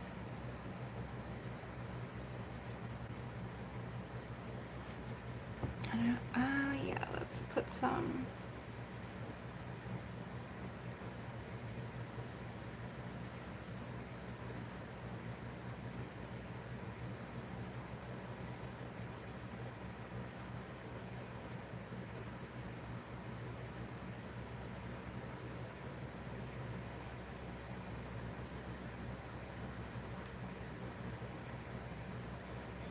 I'm trying to be careful with this because I know if you put too much green, her hair's just gonna look green. So I'm just putting it in the darker areas where I know that it's gonna be dark. And then we can work it in later if we need to in other spots. Like here, this shadow will be quite dark.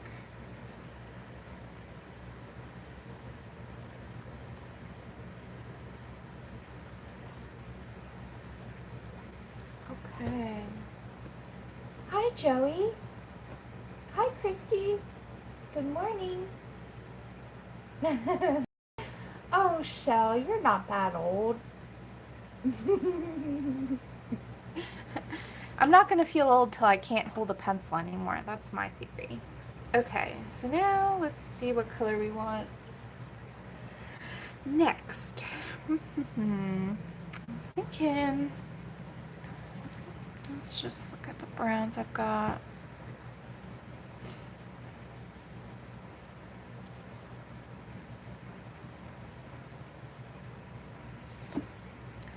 I have my little scrap paper here. Let's see what we got here. That might be right, but let's see. It might be a little dark. So let's look here. Looking maybe at French gray, actually. No, that's too gray. We might have to mix a couple colors together, guys. I'm trying to simplify it, but I'm not seeing the exact color I want. Maybe this guy? No, that's way too pink. Okay.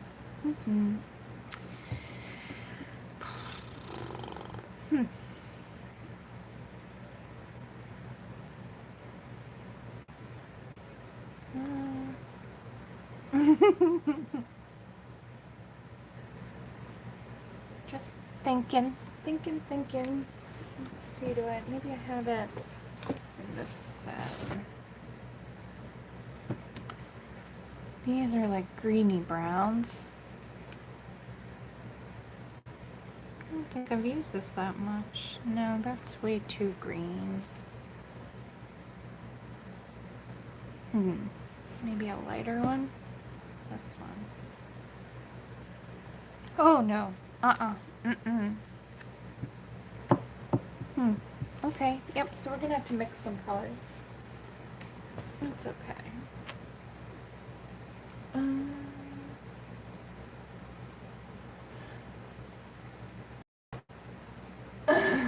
Joey.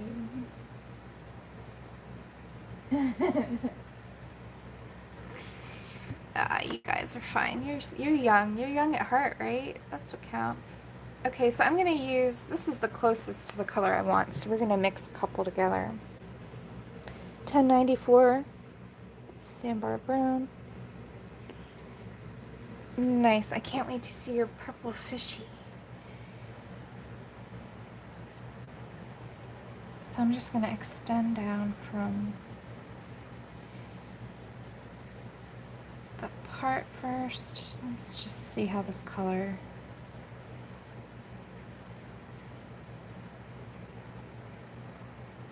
Yep.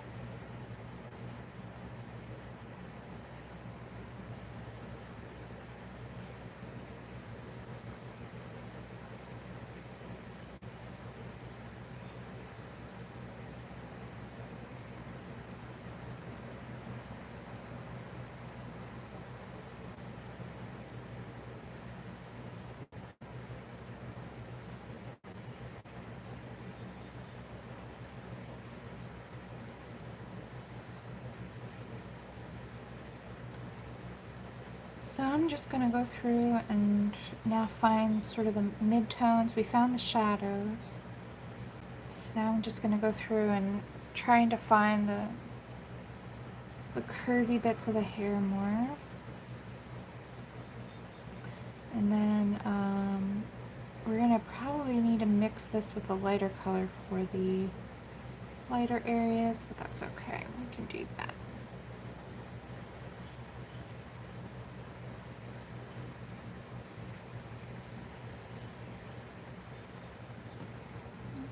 See. Alright, Pickle, see? Everybody loves your fishy.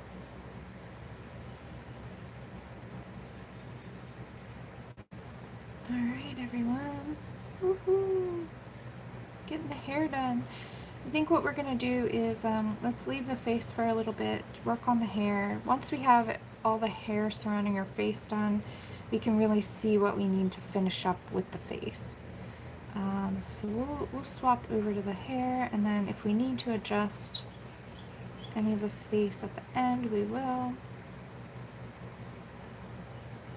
That's going to be my strategy, I think. So right now she's looking okay. She doesn't seem finished to me though, but I can't put my finger on what it is. So when I can't figure out exactly what's bothering me about it, I just work on some other area, and it percolates in your brain. You'd be surprised. Then when you come back to it later, you're like, oh, that's what it needs. And it's so much easier that way than trying to like bash your head against a wall. So just go easy on yourself, work on a different spot, and usually when I work around the spot that's bothering me, I see it. So that's why I'm doing the hair. Because I feel like her face is not done.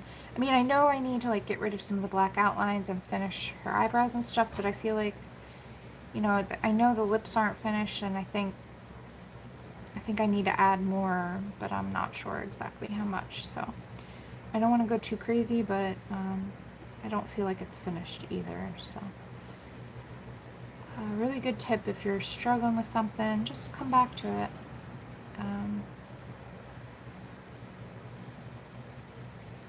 No need to hurt yourself about it.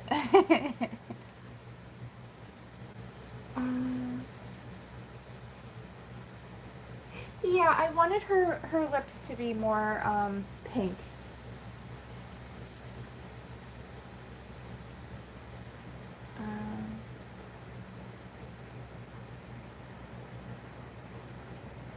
The rest of her face I wanted to feel more like a seashell color. But the values are alright. I mean, back here is really dark.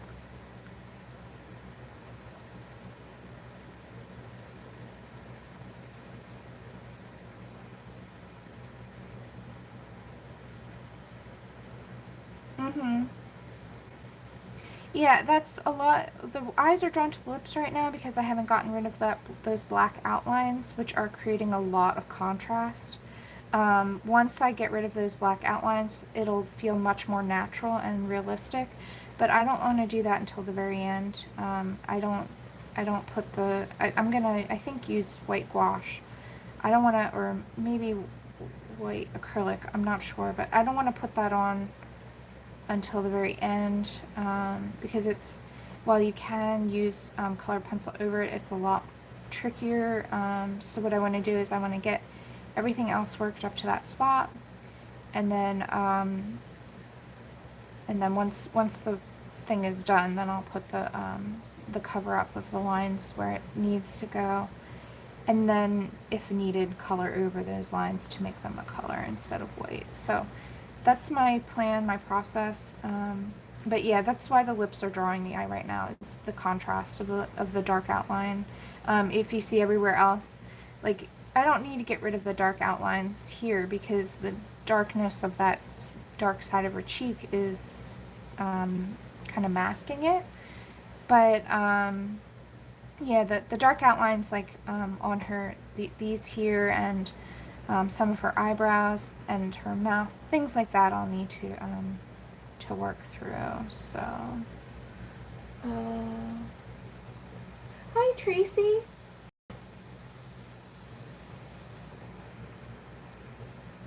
Yeah, Loretta, I'm gonna show you how to do that.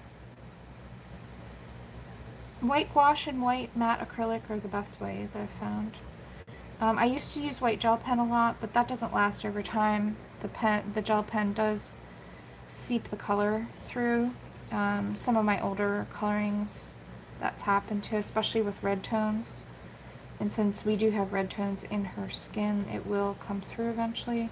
But I found that either the Dr. Peach Martin's Bleed Proof White or I have this matte acrylic paint, and also white gouache. All of those are great options, and they do last over time. So, but I'll show you how I'm gonna do it. I'm gonna do this all on camera, so you guys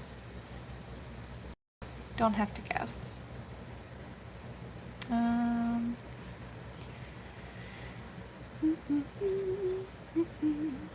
Okay, what are we doing here?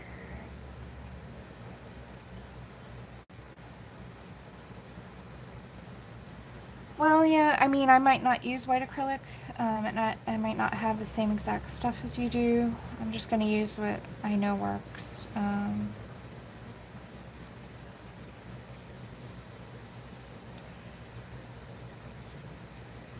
Yep.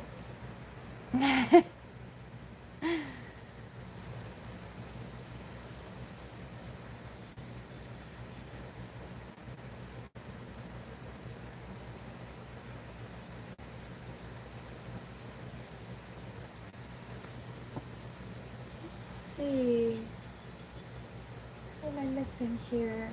Oh, I'm gonna tap chat again, guys. I need to figure out my settings here. Why does it do that?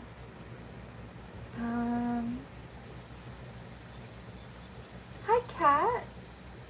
Who else did I miss? Hi, Jacqueline.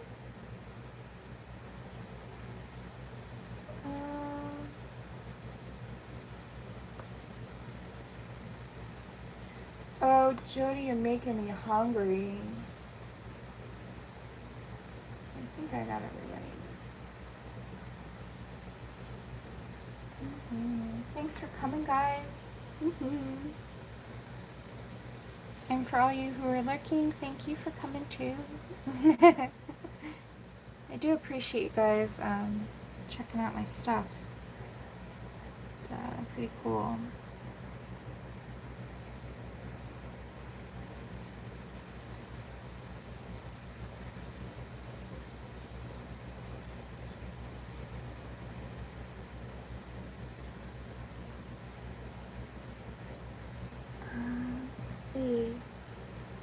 problem, Joey. I hope you have a great day. Enjoy your work day. Oh, Heather, I love mac and cheese. I haven't had it in a long, long time, though. But I used to love that as a kid. I used to eat that every once in a while.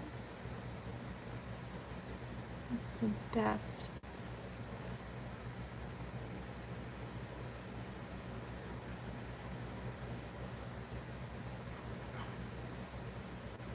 Now I'm hungry. I had breakfast, but that was a while ago. What was that, 5? So yeah, it's been almost 4 hours since breakfast.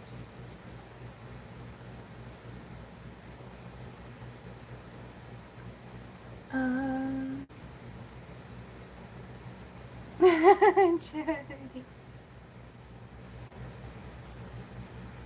Yeah, Tracy, I still eat homemade mac and cheese. That's what my mom used to make. We didn't have like the fancy yeah. She didn't buy the fancy stuff. She would make it. But I like it. It's good.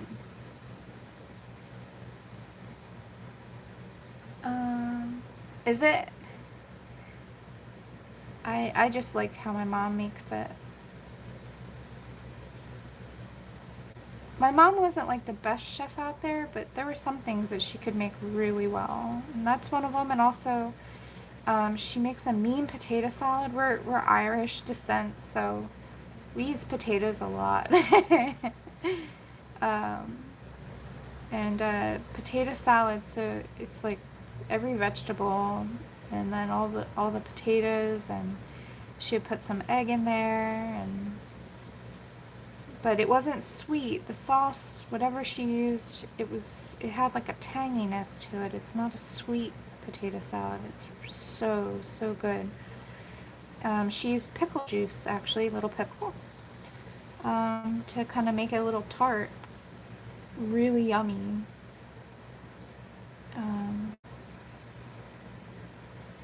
Yeah. Every summer she would make that, and she'd make a whole bunch of it, and it would be gone in like 2 days. We would all be like, we wouldn't eat anything else. We'd just stuff our face with that potato salad. It was so good.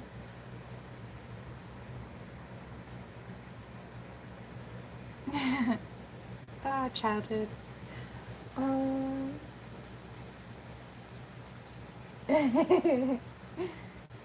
Nice. Yeah, Tracy, it's not like the store-bought stuff that you get. Like, she would chop up like all the vegetables and put them in, and then there was like eggs, like hard-boiled eggs, and then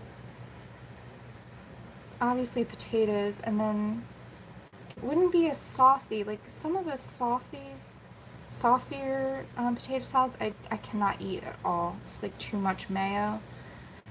But she would put just a little bit of mayonnaise, and then pickle juice, and it would just like lightly coat the stuff. It was so good though. Oh my gosh. And then she'd put a little bit of black pepper, and what else? I don't know. It's just really good. I should get the recipe actually. But it's funny, every time I ask her for the recipe, she's like, I don't have a recipe, I just do this. And I'm like, Mom, will you show me? She's so funny. She doesn't like cooking with recipes, so. So funny.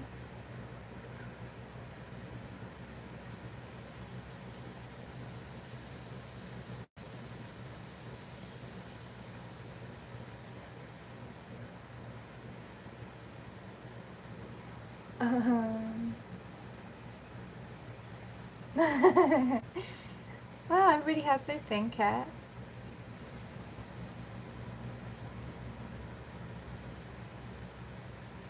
For like 2 years, that was all my sister would eat, is mac and cheese and potatoes au gratin, which is like potatoes and cheese. My sister was a huge cheese fanatic for like, it was like, I think she's like 6 or 7 years old. Like she wouldn't eat something unless it had cheese on it. It was so funny.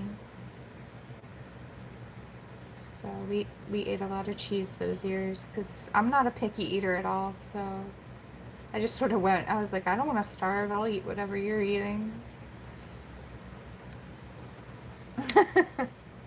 It's funny. Kids can be funny how they eat.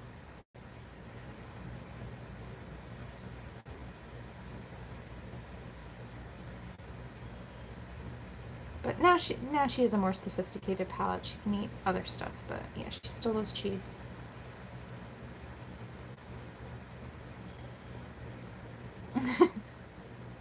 It's funny. I love my little sister. She's a hoot. Um, yeah, Tracy. Yeah, scalloped potatoes or potatoes au gratin. So yummy. And she would make them from scratch. I don't know how she made them. They're so good. Um, Apple crisp with no recipe, Rochelle? I feel like baking is so hard with no recipe. I don't know how you do that. Do you make your own pastry? I mean, I've made like I make pastry. I make pecan tarts, but I have a recipe for that. I don't know how you do that. That's like chemistry. Um, let's see. Pickle. Yeah. Mhm. Yeah. I don't know. I'm the sort I can cook, but I need a recipe. I am not I'm not the best chef either. I mean, like I said, I can cook. I can follow directions, but I like when it comes to like just winging it, I'm not happy with that. I don't know what I'm doing. Unless I've made the dish a lot and like I'm familiar with it and I've memorized the recipe, then I can kind of like do variations and kind of play with it, but like if it's something I don't cook a lot or something I'm not familiar with, I definitely want a recipe. Um, oh, really, pickle? I'm a lot less fussy than when I was a kid. I mean, I was never really a picky eater, but now, I don't know, I think it's because I've tried so many different things. I don't know. As long as it tastes good, I don't mind. Whatever. I'll eat whatever. It's really bad, though. uh, but, like, when I was a kid, I didn't like seafood, and now I love seafood. Stuff like that. Like, there was things that I wouldn't eat when I was a kid that now I will. So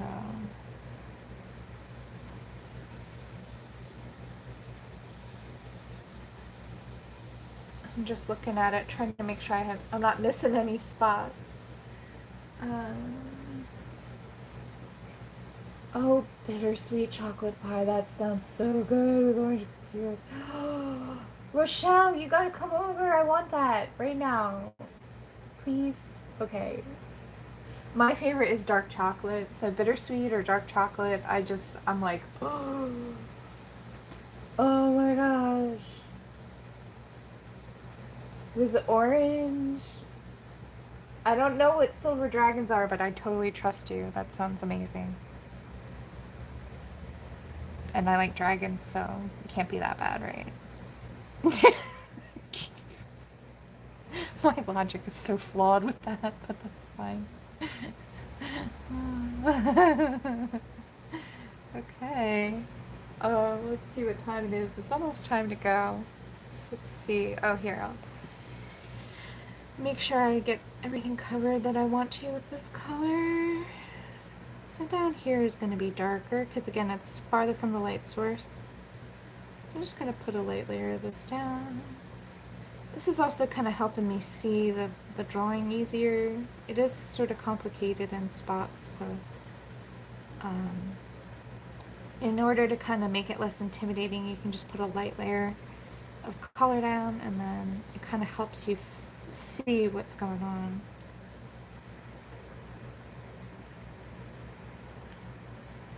Let's see, this is an overlap here. So let's do this darker.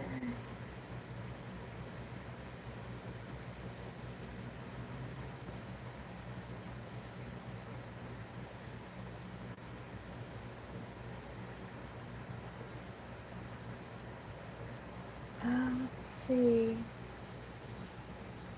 Dragon sprinkles.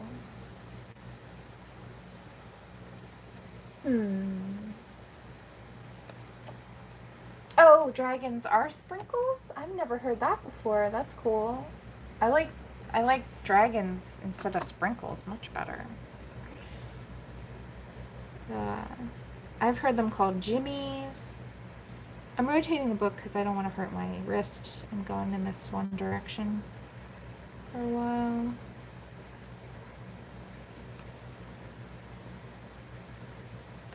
I've heard them called jimmies and sprinkles.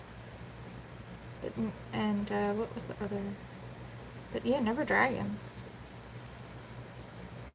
That's cool. New word.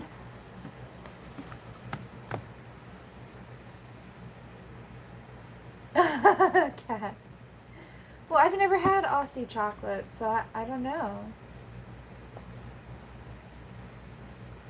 But I get chocolate. Most of my chocolate is imported anyway. I get, and I buy like organic dark chocolate a lot. It needs to be darker.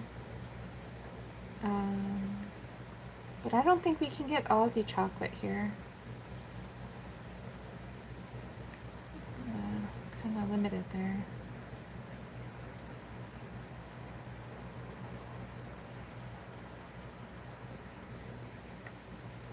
Yeah, but I've seen like Swiss chocolate and French chocolate. They're pretty good. There are some I like the Trader Joe's dark chocolate too. That's pretty decent stuff too. And I think that's American made.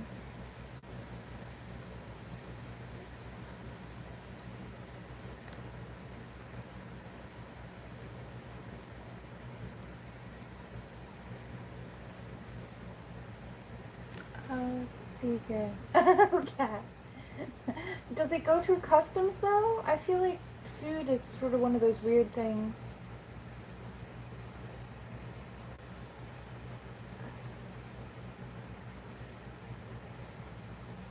Jody, hundreds and thousands.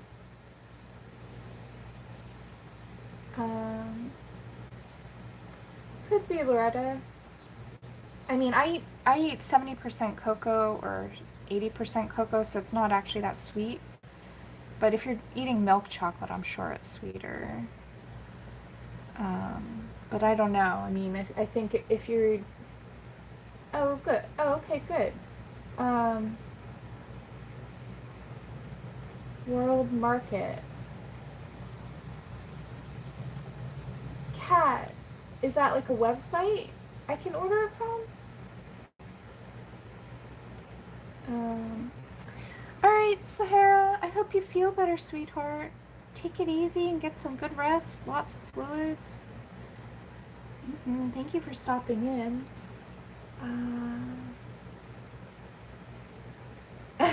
Tracy, the taste testing. I have not seen a taste testing video for chocolate, but that does sound pretty fun. Yeah, I don't know why, Loretta. I just love like the bittersweet. I don't find it that bitter, but that's because I think I'm just really used to it. But I don't like it that sweet. Like, I cannot eat white chocolate at all. Like, I actually like literally gag when I eat that stuff. It's way too sweet for me. But even milk chocolate, I don't know, I can't really, I mean, I can eat it in like tiny doses, but like, I can't just eat a bar of milk chocolate. There's no way. So I usually get my, I'll get stuff from Trader Joe's, or I get like dark chocolate 70% cocoa bars from the grocery store, and they're really, really good. And then I'll break them up and put them in my yogurt, or, you know, just eat them, eat a little piece of it here and there. But, yeah, everybody has their own taste, you know, everybody's got their own thing. Yeah, it's funny. I think it's because my mom had us eating dark chocolate as kids, so. Let's see. Oh, cat. Oh, I'm gonna have to check that out. It's called World Market. Let me write that down. Hold on. I'll forget that.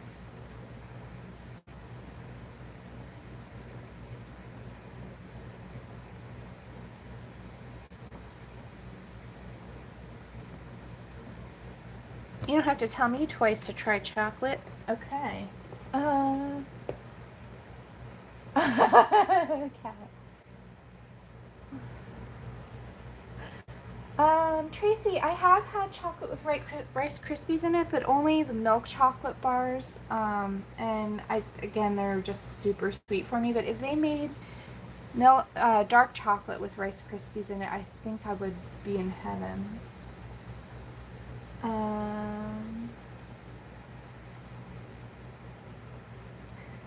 Okay, Verica, let's see. Let's write that down. I'm taking chocolate suggestions now, I think. For you? Okay, give me a second. This is a long one. M-E. Okay.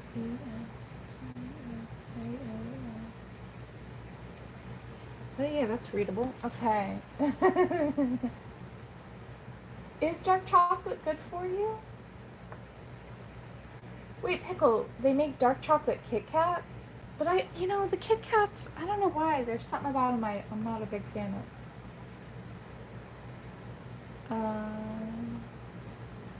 I've never had those, Loretta, but I think I've seen them. Green tea Kit Kats. Yeah, Cat, I've heard that the American Cadbury is a lot sweeter, but they don't, at least where I'm at, they don't have dark chocolate Cadbury eggs, so I don't eat them at all. They only have like the milk chocolate ones. And like I said, I can only eat a tiny bit and it really it's not as enjoyable for me. I would much rather just have a dark chocolate piece of regular plain dark chocolate. But the thing is what I do is I normally put my dark chocolate in so I get like plain Greek yogurt, non-fat plain Greek yogurt, and I'll put I'll crumble up like a block or two of dark chocolate, and then like a little not like a whole bar, but a couple pieces of dark chocolate, and then I'll put berries in there, usually strawberries or raspberries, and then I put like either a little bit of granola or some like sliced almonds, stuff like that, and that's like one of my favorite desserts. And my mom used to have us eat that for dessert if we wanted dessert, so that's sort of like my go-to. And I'll mix it up ahead of time and then throw it in the freezer, and it's like ice cream. It's so good. Hi, Joe Beth. We're talking about chocolate. Old Gold. I love peppermint. Peppermint is like one of my favorite. Old Gold, huh? Okay. Old Gold.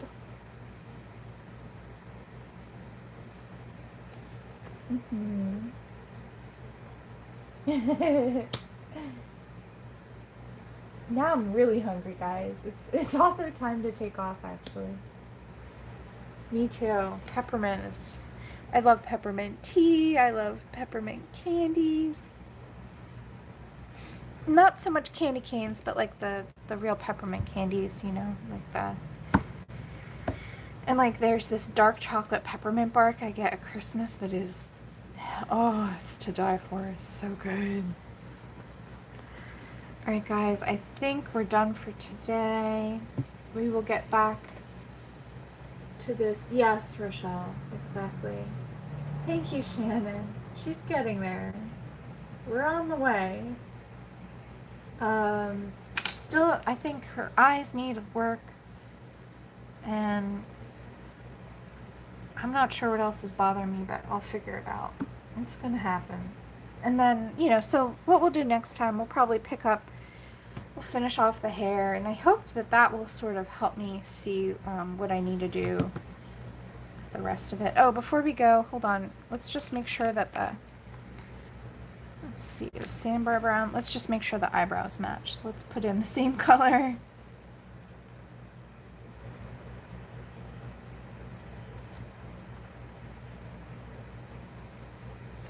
There we go. I'm just trying to work on both the hair and the eyebrows at the same time, so that way we don't have to remember like we had to for the thing. Thank you, Heather, so much.